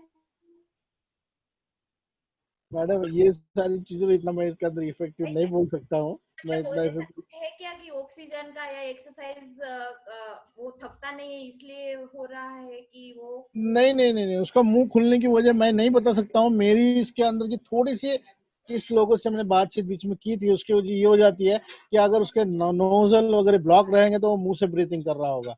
ये एक कारण होता है, और उसके दूसरी कोई भी वजह नहीं हो सकती है कि उसका मुंह खुला होता है। मैं आपको बताऊं, एक्सरसाइज करने लगा ना जब से, हाँ से तभी बंद हो गया है, इसलिए मैं बोल रही हूँ कि कम हुआ है तो क्या रीजन हो सकता है इसे? अभी नहीं, मैं आपका आवाज नहीं आ रहा, जरा आवाज क्लियर कराइए आपका। अभी 3 मंथ से है ना सर, हाँ कम हो गया है। एक्सरसाइज जब से कर रहा है ना तब से बंद हो गया है। हाँ, वो अभी नहीं अच्छा, कर रहा है, तो उसका रीजन कुछ हो सकता है क्या? एक्सरसाइज या हो सकता है, ये भी हो सकता है कि उसकी जो कैपेसिटी है ऑक्सीजन की वो मैक्सिमम मिल जा रही है उसको, तो अभी उसको मुंह खोलने की जरूरत नहीं पड़ रही है। यही तो मैं बता रहा था उस दिन जब भी बताया मैंने, स्टार्ट के अंदर जो बताया कि आपको ऑक्सीजन इनटेक कैपेसिटी आपकी बढ़ानी है, तो उससे हर मसल आपका एकदम फ्रेश हो जाएगा। उसके बाद उसको लगने वाली जो भी एक्टिविटीज है वो इजी करेगा। और जो भी सेकेंड एक्टिविटी, जैसा कि ब्रेन है आपका, ब्रेन को अगर ऑक्सीजन मैक्सिमम पहुंच जाता है आपका, तो आपका ब्रेन इजी काम करेगा। वैसे ही अगर उसके बॉडी को लगने वाला ऑक्सीजन इनफ अंदर गया है, तो फिर उसको ज्यादा ऑक्सीजन लेने की जरूरत नहीं पड़ती होगी। तो ऐसा हो सकता है, may be, I don't know exactly, उसका एग्जैक्टली कारण मुझे नहीं पता है। 3 मंथ से कम हुआ है, इसलिए मैं नोटिस कर रही थी कि ये कम हुआ है एक्सरसाइज की वजह से। देखिए बेनिफिट तो हुआ है, चलो हाँ, मैं इसके ऊपर जरूर स्टडी करके आपको जरूर बताऊंगा। ओके, और सेकंड क्वेश्चन वो था कि वो क्रॉस लेग करके नहीं बैठ पा रहा है, तो उसका रीजन कुछ हो सकता है क्या? मतलब डब्ल्यू क्या, से क्या नहीं देख पा रहा है? क्रॉस लेग करके नहीं बैठता है। जैसे हमें प्रॉपर सीट बैठने के लिए बोलते हैं ना, तो हाँ वो हाँ 5 या 7 मिनट बैठता है क्रॉस हाँ लेग करके, उसके बाद वो डब्ल्यू शेप में बैठ जाता है, जैसे वज्रासन होता है ना उसमें हाँ बैठ हाँ जाता सर आई सर हाँ मेरी बोलिए। बेटी के साथ भी यही प्रॉब्लम है। सेकंड ग्रेड में प्रीशा धुड़सिया है। हाँ हाँ वो एवरी टाइम उसके लेग क्रॉस करके ही बैठती है। मतलब जब भी आप बैठो देखो तो वो ऐसे ही क्रॉस लेग क्रॉस करके ही बैठती है। लंबे पैर करके बैठती है। हाँ नहीं नहीं सर, लंबे पैर भी नहीं करती है, बस ऐसे बेंड कर देती है एवरी टाइम उसके लेग। मैडम उसके लिए एक्टिविटीज का कोई लेन देन नहीं होता है मैडम उसके अंदर। आप वो खुद की हैबिट बना रही है, तो जब भी आप उसके बाद वहाँ हो ना तो उसको इंडिकेट करते रहिए, please don't do that, please don't do that. आप जैसे जैसे हैमर करते रहोगे तो उसकी हैबिट छूट जाएगी, और दैट इज वो हैबिट बन जाती है बच्चों में दूसरों को देख। तो सर मेरा ये भी क्वेश्चन था कि तो वो क्या उसके बॉडी पोस्चर के लिए वो हार्मफुल है?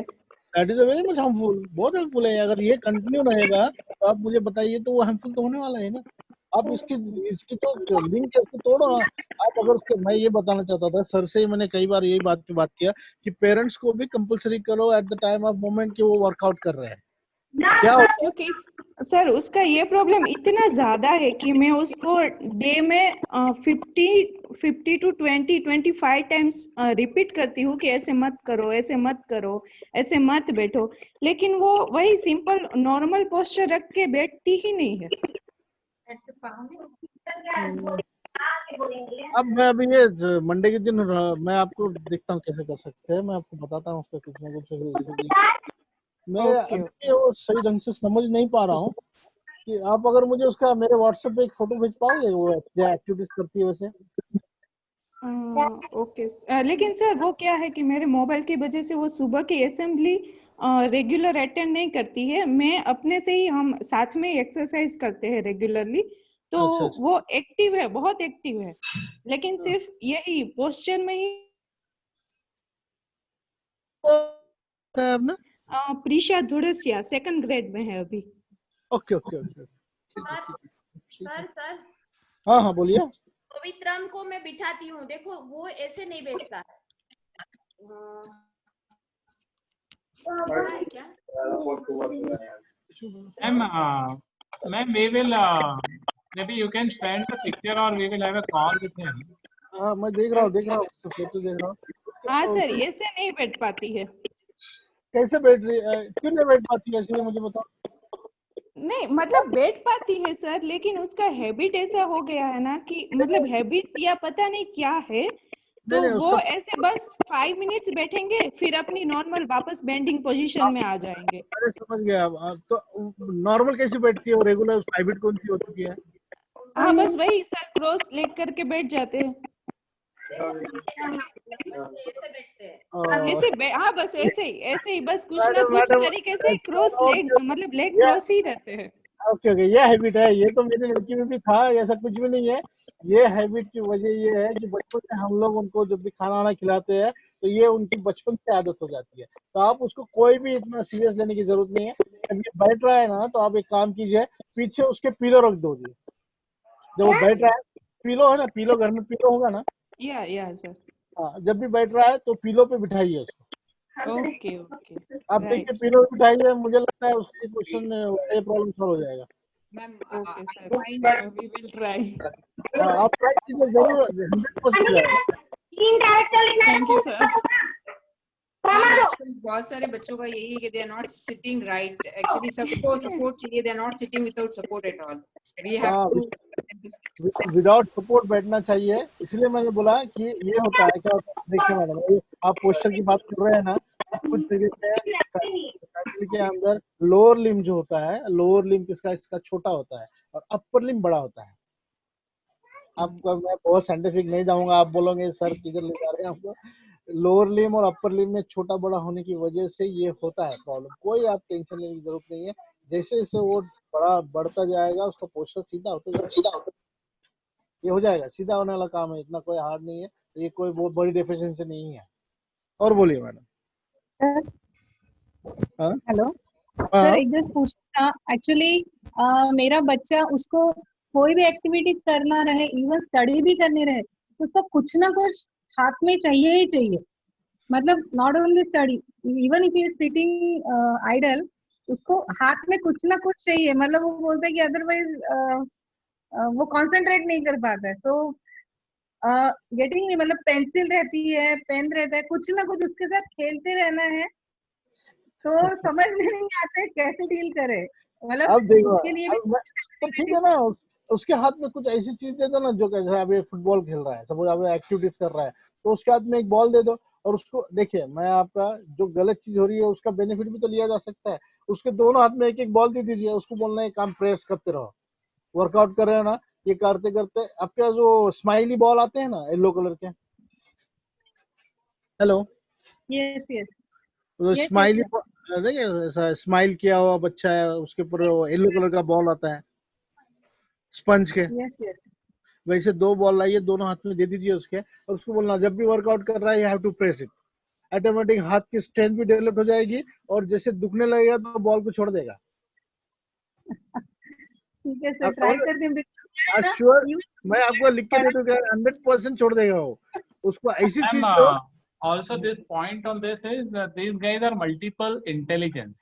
Okay. हाँ, ये हो भी So, सकता है ना, so they दो have काम। multiple intelligence, and that's why they are able to do 2 or 3 things simultaneously. So that is what is happening, because जब भी मैम या मैम अगर कुछ पढ़ा भी रही है during class also, he needs some or other thing. So Yeah, you what can't we snatch think it. is like the mind is getting diverted, but what he is saying कि no, I am able to No, mind concentrate. doesn't get, no, they will not get diverted with that. That is part of their conscious mind actually. So it is not about diversion, but we have to see how we effectively use this energy. Okay sir. So that this option which sir has given, that I will try definitely. Sure, Because sure, it sure. will in my mind. I will definitely try this. Thank you so much, sir. It's really wonderful session. Thank you so much. Thank you. Sir एक question है। तो बोलिए बच्चे ना, तो बोलिए। वैसे सारे ही खेल में इंटरेस्ट लेते हैं शुरुआत में, जैसे घर के अंदर क्रिकेट भी खेलते हैं, बैडमिंटन भी खेलते हैं, नहीं सर, मुझे आपका आवाज नहीं आ रहा, आवाज नहीं आ रहा, जोर से बोलिए प्लीज। अभी आ रही है क्या? हाँ, अभी आ रही है, बोलिए। तो बच्चे जैसे घर के अंदर तो सारे गेम खेलते हैं, इंटरेस्ट लेते हैं, जैसे क्रिकेट हो गया, बैडमिंटन हो गया, टेबल टेनिस की भी बैट्स है, या फुटबॉल भी घर के अंदर बहुत सारे बॉल्स है, बट कैसे हम लोग ये पता करें कि उसको कौन सा खेल वो ज्यादा इंटरेस्ट ले रहा है और कौन सा अच्छा रहेगा उसके लिए जैसे वो बढ़ेगा? देखिए सर, मैं अभी आपको एक बात बता दूं कि मैं भी अभी टीवी पे हूँ, मैं भी अभी आपके साथ तो ऑनलाइन सब काम कर रहा हूँ। जब तक मेरे सामने वो बच्चा नहीं रहेगा, उसके भागने के स्टाइल, मैंने अभी यही आज जो सब में अच्छा मेरा टॉपिक यही था कि ऑन द पोस्चर, कि उसका पोस्चर क्या है, उसके फैमिली की हाइट, ग्रोथ हाइट क्या है, उसके दादाजी की ग्रोथ हाइट क्या थी, ये सारी चीजों के ऊपर बात किया जा सकता है। अगर मैं इनको देख लूँ, या तो आपसे ही पता चल जाए, वहां अगर मैं उसको देख लूँ कि उसका एज है, वो एज के अंदर उसका जिस तरह से ग्रोथ हुआ है वो ग्रोथ प्रॉपर है या नहीं है, उसकी इंटेलिजेंस क्या है, फिर उसके बाद कई टेस्ट आते हैं स्पोर्ट्स के, 9 टेस्ट हैं। इस टेस्ट के द्वारा जाने के बाद फिर आपको बताया जाएगा कि स्टिक गेम इसका कौन सा अच्छा है, कॉम्पैक्ट गेम कौन सा अच्छा है, बॉल गेम कौन सा अच्छा है। ऐसे 4 कैटेगरीज के अंदर कई वैरायटीज ऑफ गेम है। बॉल गेम के अंदर फुटबॉल है, वॉलीबॉल है, बास्केटबॉल है, ऐसे कई गेम, इसके अंदर से और कौन सा अच्छा है। हमको अगर स्पेसिफिक जाना है तो उसके लिए बहुत थोड़े से टेस्ट है, वो टेस्ट को हमें पास करना पड़ेगा, इसीलिए हम नर्सरी में ही है। No, so just a point on this. So right now, it is important that we use both sides of the left side and the right side. So choose any game which has both sides of the body effectively used. So like say for example cricket, right? It will be only right-sided game. Instead of that, if you look at a football or a basketball, that or a skating or something which is using both sides equally, that is beneficial. But again, you can meet sir and explore this much more. Sure. Thank you. बोलिए sir मेरा, हाँ sir एक सवाल था। पहले during exercise time एक एक SIP पानी पीने के लिए बोलते थे सर, तो वो बच्चों के लिए ओके था, पर अब सर ने इंस्ट्रक्शन आया 1 गिलास पानी पीना है। मेरी बच्चे कंप्लेन करती है कि मम्मा इतना पानी पीने से मेरे पेट में दर्द होता है आपने ड्यूरिंग एक्सरसाइज टाइम। अभी मैं आज जो बताया आपने सेटिंग से इसका मतलब सुना नहीं है। आपको किसी ऐसा एक टाइम पे पीने के लिए किसी ने भी नहीं बोला है। मैंने आपको बोला कि आपका अगर सेशन 8:15 बजे चल रहा है तो आप खिलाइए जिससे कि पानी बॉडी के अंदर जाएगा, या तो कार्बोहाइड्रेट खिलाइए या जो भी आपके पास है वो खिलाइए, पानी पिलाइए। 15-20 मिनट बच्चों के लिए बहुत है। इसका मतलब ये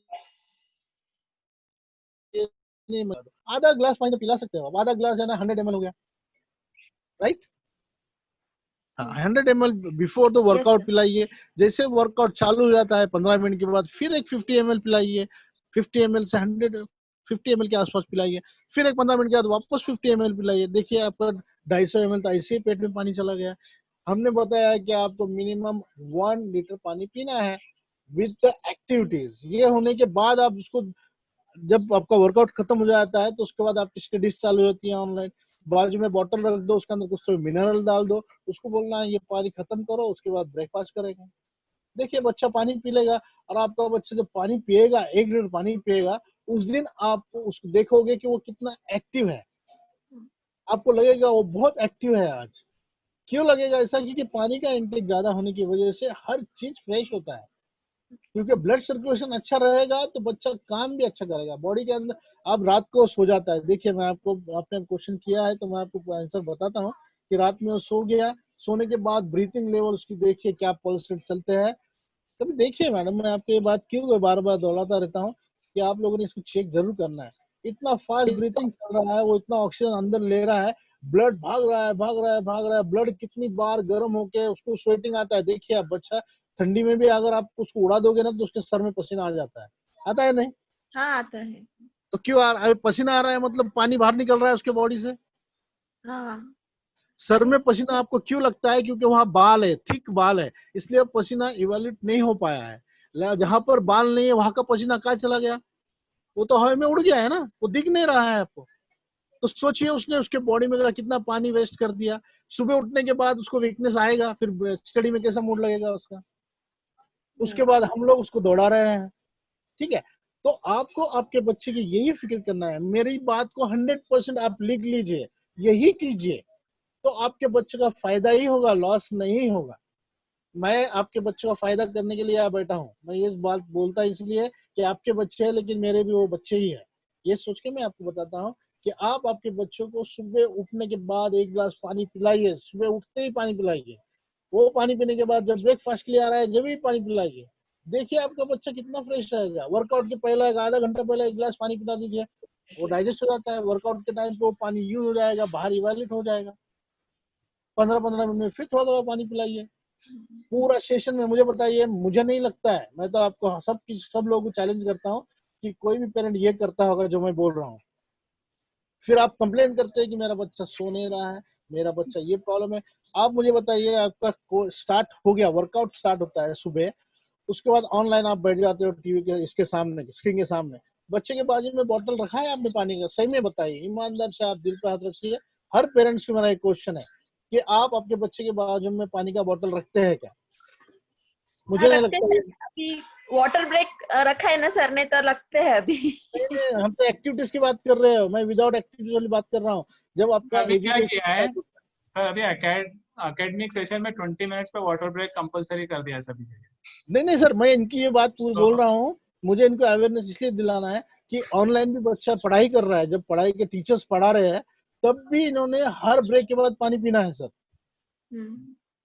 जब भी इनका ब्रेक हो रहा है, एक क्लास हो जा रही है तो उसके बाद इनको पानी पिलाने की आदत लगाइए सर। एक बॉटल बाजू में रख दीजिए, आपका बच्चा बहुत ज्यादा इंटेलिजेंट होगा इसमें। क्या होता है 2 घंटा 2.5 घंटा वो बैठा है, बिना वाटर बैठा है, ऐसा ही देख रहा है टीवी के पास। सोचिए ना सर। एक और क्वेश्चन है कि how do we make a 100% attendance in the exercise? See, I am struggling big time because hardly 80% kids are joining. I know there is a network issues and all that for 5%, but still 15-20% are not joining daily. Sir वो भी issue नहीं हो सकता है network का। मुझे बोलना है कि हर पेरेंट अगर उसमें ज्वाइन हो जाता है, हर पेरेंट भी करने दो ना सर, क्या प्रॉब्लम है हम लोग को? अगर पेरेंट ज्वाइन हो जाए तो बच्चा सीरियस काम करेगा ना सर। क्या हो रहा है, बच्चों को अगर करा देते हैं, पेरेंट्स देख रहे हैं, क्यों देख रहे हो, पेरेंट्स भी करो। मुझे ऐसा बोलना है, उसमें लॉस कुछ भी तो नहीं है ना, बेनिफिट ही है। पेरेंट्स हेल्दी रहेगा तो बच्चा और भी हेल्दी रहेगा। मेरा तो ये कहना है कि पेरेंट्स अगर इन्वॉल्व हो जाएगा तो पेरेंट्स को भी समझेगा कि 35 मिनट्स बच्चों ने वर्कआउट किया है तो कितना एनर्जी वेस्ट किया है। मुझे ये कहना है। और बोलिए सर। सर मैं अद्विक का फादर बोल रहा हूँ, सेकंड पे। तो सर एक क्वेश्चन है कि मतलब ये मेरा बच्चा जो है वो खाने में बहुत टाइम लगाता है, मतलब लंच या डिनर जो भी है उसमें मतलब 1-1 घंटे या 1.5 घंटे तक खाता रहता है।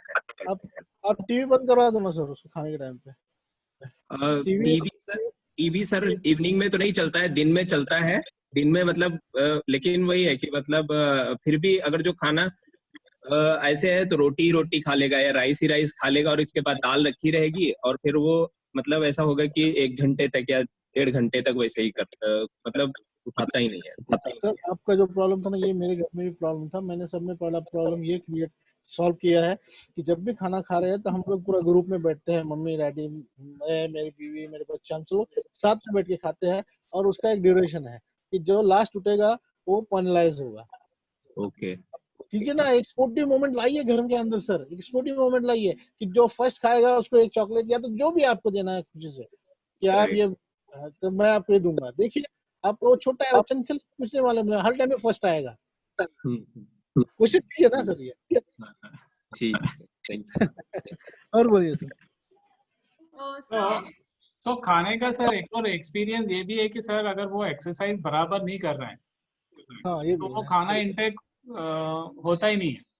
अगर आपने उसका एक्सरसाइज बढ़ा दिया, मे बी जितना अभी कर रहा है उससे डबल करना पड़ेगा, तो उसका इंटेक आफ्टरनून और इवनिंग में ऑटोमेटिकली बढ़ेगा।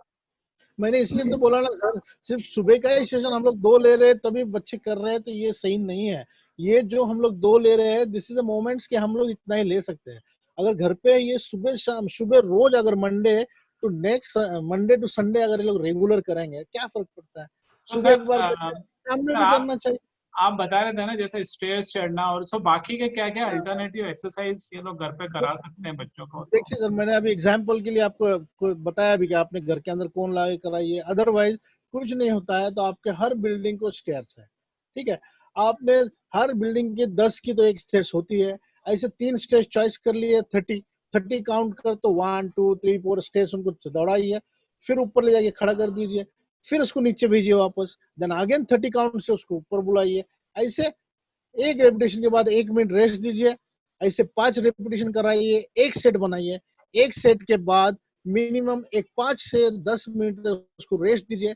ऐसे 3 सेट कराइए, आपका 35 मिनट्स ऐसे ही निकल जाएगा और आपका बच्चा best high explosive strength endurance level बढ़ेगा, स्पीड लेवल बढ़ेगा, फ्लेक्सिबिलिटी बढ़ेगी, सब चीज बढ़ गया। और क्या रह गया सर? अगर आप हाई एक्सप्लोजिव वर्क करा रहे हो तो ये तो ओवरऑल मिक्सचर है सबका। देखिए कितना सिंपल एक्सरसाइज है। इसी के अंदर आपने जॉग कराया, इसी के अंदर आप 2 लेग जंप करा दीजिए, इसी के अंदर आप 1 लेग जंप करा दीजिए, ऑटोमेटिक स्टैटिक लेवल डेवलप हो जा रही है। पेरेंट्स भी कीजिए, देखिए ना, पेरेंट्स भी कीजिए। पेरेंट्स करने लगेंगे तो उनको भी लगेगा सही में हमारे बच्चे ने 30 स्टेप्स जंप किया है तो कितना स्ट्रेंथ डेवलप हुआ है और कितना स्ट्रेंथ लगा है ऊपर आने के लिए। सर हाँ yes ma'am, go ahead. Question था मेरा, actually he is new two colours, इस ईयर ही हमने एडमिशन लिया and he is in junior KG.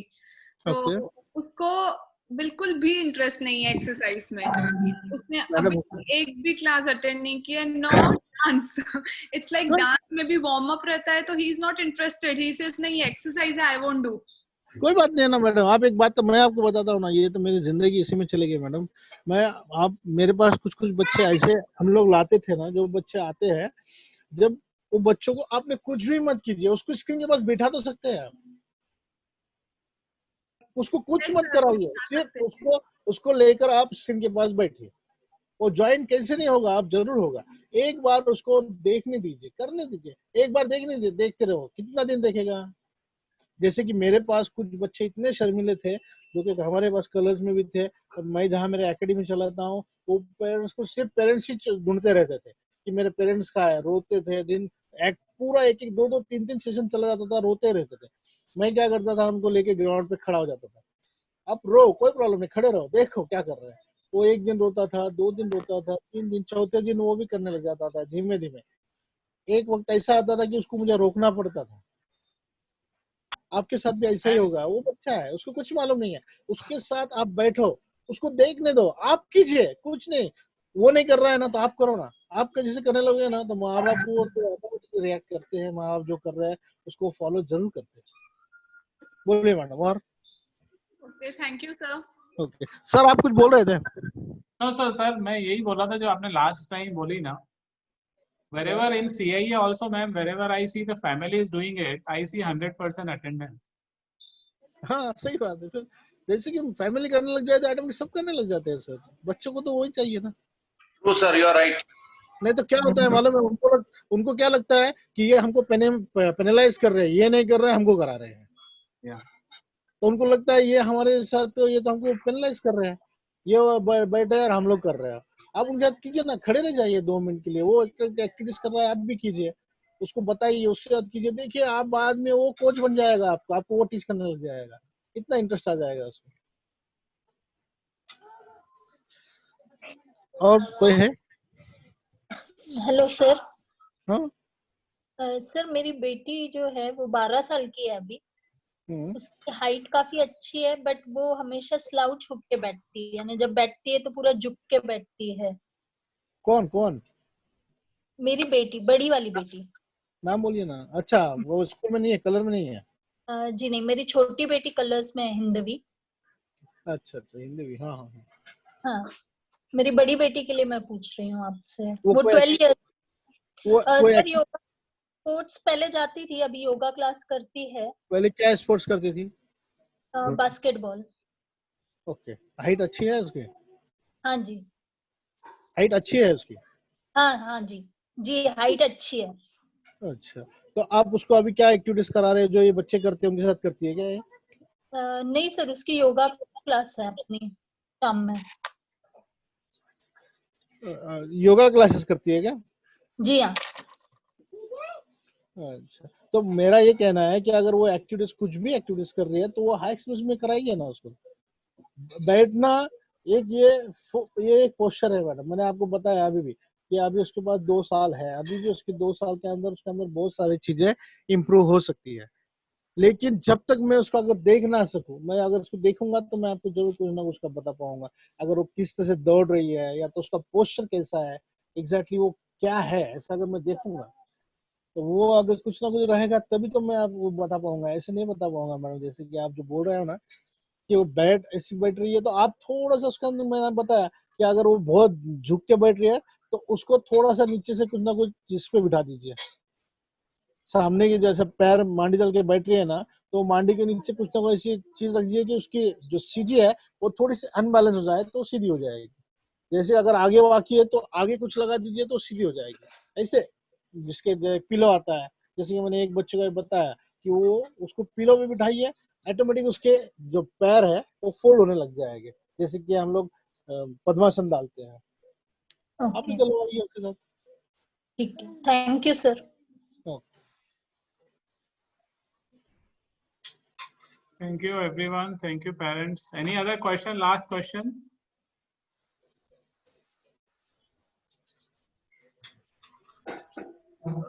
Sir milk कितना इम्पोर्टेंट है आजकल डाइट में? सर आप जितना बच्चों को मिल्क दे सकते हो उतना दीजिए, क्योंकि कैल्शियम सब में ज्यादा हमारे पास, हम लोग तो बाहर के कोई टैबलेट्स खाते नहीं है, और बच्चों को, छोटे बच्चों को कैल्शियम ज्यादा देना भी थोड़ा सा हार्मफुल भी है। तो मैं ज्यादातर कैल्शियम अगर रिकमेंड करता हूँ तो एमवे का करता हूँ। बाकी तो मुझे बाकी किसी पे ये नहीं है, क्योंकि मैंने देख चुका हूँ कि उसके रिजल्ट भी अच्छे हैं एमवे के। तो आपको अगर कैल्शियम देना है, अगर बाहर से दे सकते हो तो एमवे का दो, नहीं तो आप प्योर गाय का या तो भैंस का दूध उसको दीजिए, कोई प्रॉब्लम नहीं, कितना भी दो, दूध से कोई भी हार्म नहीं है। मिलाना के बारे में जो आप बोल रहे हैं, दूध में, दूध में कुछ मिलाना चाहिए क्या सर? सर आप देखिए मैं फिर से बता रहा हूँ सर, ये बाहर से चीजें मिलाने से बेहतर है कि बच्चों की कुछ हैबिट बन जाती है और बाद में वो फैशन बन जाता है। उससे बेहतर है कि घर के अंदर जितना आप दे सकते हो, मैंने बताया कि प्रोटीन के लिए बहुत सी चीजें हैं जो कि जैसे पीनट बटर है, फिर उसके बाद आप बोलोगे पनीर है, चीज है, फिर सोयाबीन है। सोयाबीन का जो सोयाबीन जो बीन मिलते हैं वो गेहूं के आटे में डाल के पिसा के लाइए। रेगुलर आपको समझेगा भी नहीं कि बच्चे के पेट में कितना प्रोटीन जा रहा है। या आलमंड्स है, तो कई चीजें हैं जो प्रोटीन के लिए आ जाती है। कार्बोहाइड्रेट के अंदर भी कई चीजें आती है। विटामिन के अंदर भी आप जो कि रॉ विटामिन ले सकते हैं, कई चीजें हैं। आप ये बाहर की चीजें बच्चों को जितना अवॉइड करोगे उतना अच्छा होगा, क्योंकि आफ्टर ऑल इसको बहुत दिन रखने के लिए इसके अंदर एसिडिक प्रोसीजर होता ही है, और ये चीज आगे जाके बच्चों के पेट खराब करेगी। अभी देखिए, अभी छोटे छोटे बच्चों को गैसेस होते हैं, छोटे छोटे बच्चों को गैसेस होते हैं। मैंने कई बच्चों को देखा है ये चीजें। उसकी वजह ये है कि ये प्रेशराइज सब चीजें है। अभी जो भी आता है आपके पास, देखिए आप अगर कोई भी ला रहे हो प्रोडक्ट, उसके अंदर एक ऐसी केमिकल डाला जाता है कि ये बहुत दिन तक रहना है, तो उसके अंदर वो प्रोसीजर करके ही लाते हैं। मैगी है, इसके अंदर भी कोई ना कोई है। तो ऐसी चीजें बच्चों को डालो ही नहीं कि उनके पेट को वो हैबिट हो जाए, और वो हार्मफुल है। उससे बेहतर है कि जितना भी नेचुरल आपके घर में हो सकता है, जो बना सकते हैं, स्प्राउट बनाओ। कई टाइप के स्प्राउट बना सकते हो। रात में भिगाना है, सुबह खिला देना है। उसको खिलाने के तरीके पैर से खिलाओ, बच्चा भी खाएगा, आप भी खाओ, सब अच्छा है। और बोलिए sir. Thank you sir, thank you. Okay, please. Thank पिछली बार आपने बोला था स्प्राउट्स भी, मतलब थोड़े से ही स्प्राउट्स करने हैं, बहुत 2-3 दिन वाले स्प्राउट्स नहीं, राइट? नहीं नहीं, ऐसा समझ में आया था। उसको स्प्राउट का एक है। देखिए सर, आप भी अगर कई जगह पे पढ़ोगे या तो उसका थोड़ा सा रिसर्च करोगे ना, तो स्प्राउट को जो ये आ जाती है, मूड़ आती है, रूट्स आती है, वो मत आने दो। थोड़ा सा यही मेरा सीधा सीधा सिंपल वर्ड होता है कि रात में भिगा और सुबह खिलाओ। रात में भिगा और दूसरे दिन खिलाओ, ऐसा मैं किसी को भी नहीं बोलता हूँ। रात में भिगा और सुबह खिलाओ। उसको वो ये आने देना नहीं है, रूट्स। अगर रूट आ जाते हैं तो उसके कुछ साइंटिफिक बैड चीज भी है कि जिससे लॉस भी होता है, थोड़ा सा मेमोरी लॉस के चांसेस होते हैं, ऐसा साइंटिस्ट बोलते हैं। हमारे आयुर्वेद में भी बोला गया है कि मोड़ आले धान्य जो है, जो भी मोड़ आया हुआ धान्य है, वो कम खिलाना चाहिए बच्चों को। तो आप सीधा रात में भिगाओ और सुबह खिलाओ, उसको मोड़ आने ही मत दो, तो सलपड़ा ही नहीं रहेगा। और बोलिए। तो जल्दी स्प्राउट हो जाते हैं, चने वगैरह कितना टाइम भिगाना? सेम टाइम लेते हैं सर मैडम, कोई भी प्रॉब्लम नहीं। आप रात में भिगाओ, सुबह चना फूल जाता है। और उसको थोड़ा बॉईल करना चाहिए कि वैसे ही खिलाया तो? अगर बॉईल कर दोगे तो बेस्ट, और भी अच्छा है। बॉईल कर दो। अगर बच्चे को थोड़ा टेस्ट लगता है, आमचूर पाउडर या तो कुछ भी थोड़ा सा उसको लगता है ऐसा कि नहीं कि मुझे थोड़ा सा टेस्टी खट्टा मीठा बना, वैसा बना के दो। हमारा सब में बड़ा गोल ये है कि उसके पेट में प्रोटीन जाना चाहिए। तो फिर आप आप उसको तो स्प्राउट नहीं निकलने देना है, बस उसको भिगा के खाना है। हाँ, उसको भिगो दो और खा दो, खिला दो। ये मेरे लिए थोड़ा नया था। लास्ट टाइम आपने सेशन लिया था तब बोला था, पर इसलिए मैंने आज क्लियर कर दिया।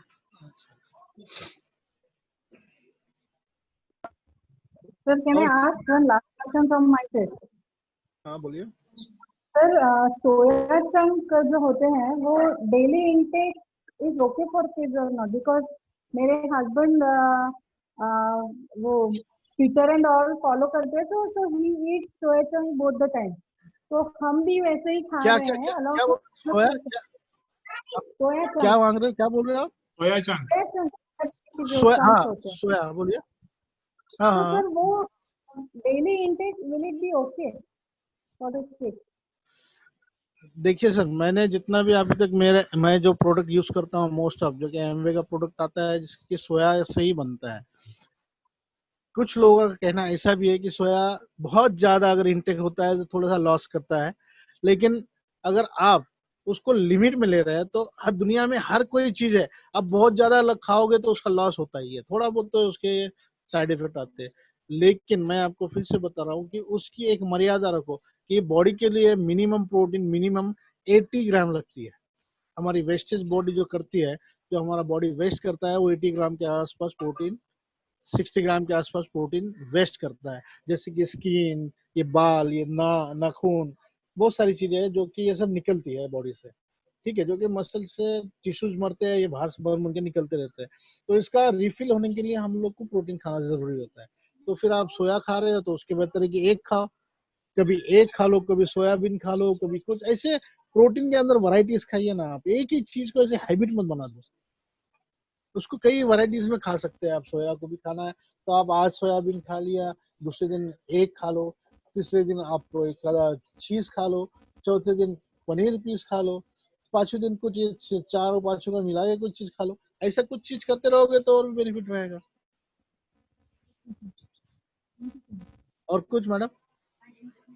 सर ये butter how it is sir butter अब देखिए, फिर से मैं बता रहा हूँ कि आज इंडिया में मैं तो कई बार अभी पढ़ता रहता हूँ कि इसके अंदर मिक्सिंग इतना होता है, सब चीजें मिक्सिंग में आ रही है। तो अगर हो सकता है तो आप घी को यूज करो, गाय का घी घर में बना सकते हो, दूध आता है उसका निकालिए, मलाई उससे घी बनाइए। अदरवाइज रेगुलर डाइट में तो, हाँ रेगुलर डाइट में तो घी रहता है, बट हाँ, कैसे तो बाकी फ्रिज खोल के कभी भी बटर उठा के एक बड़ा सा डॉलप खा लेती नहीं सर, क्या होता है मालूम है बटर का? मेरा ऐसा कहना है, क्योंकि आप अगर बटर को मेल्ट करते हो तो आपको समझेगा, आपको भी करके देखिए मेल्ट, तो उसके अंदर पानी की मात्रा बहुत ज्यादा होती है।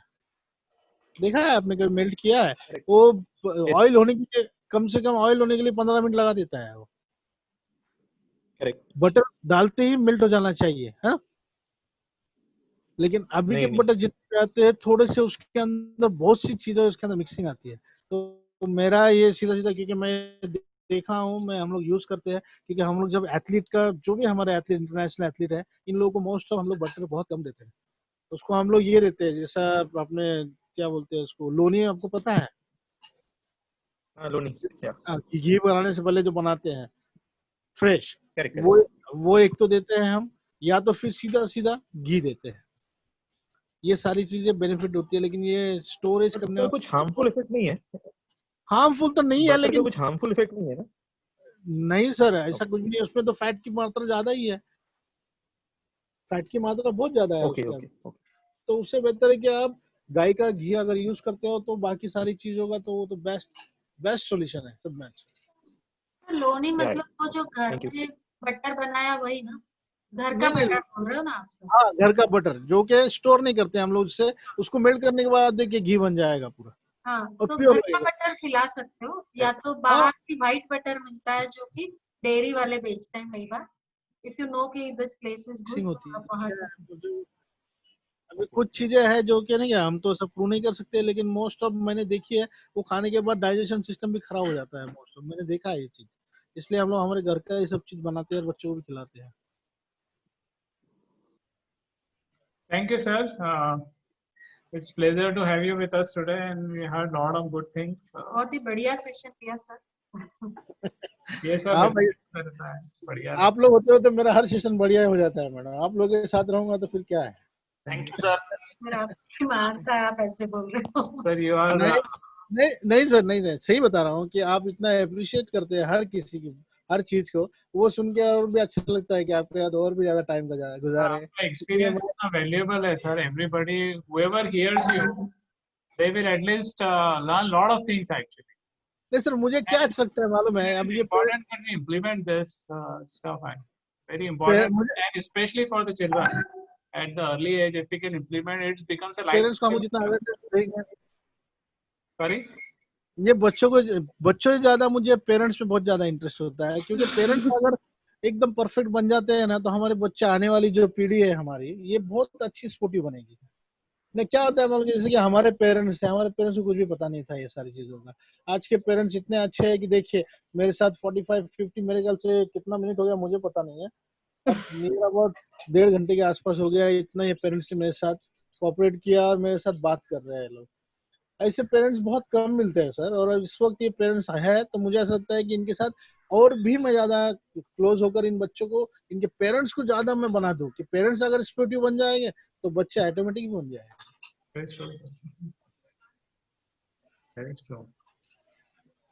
बहुत ही अच्छा सेशन था सर। हम लोग तो हेजिटेट कर रहे हैं, और भी बहुत सारे क्वेश्चंस हैं, लेकिन आपने इतना टाइम लिया सर, बहुत अच्छी नॉलेज दी आपने। कोई बात नहीं, हम लोग जरूर मिलेंगे, वाइवा करेंगे फिर से, और वापस मिलेंगे नेक्स्ट वीक, क्या प्रॉब्लम है। Sure sir. Thank you so much sir. Thank you. जरूर, thank you sir. It was very Thank you, sir. very ma'am. Thank you. Very nice session, sir. Thank you. Thank you, sir. Very nice. Nice session. Oh. sir. Thank you, sir. Very Thank you, sir. technically informative session. You're most welcome. See you everyone on Monday morning. Thank you, sir. It was an informative session. Thank you. Thank you, sir. Bye. Thank you. Thank you, sir. Thank you so much, sir. It was such a Thank you, sir. Thank you. insightful session. Thank you. Thank you.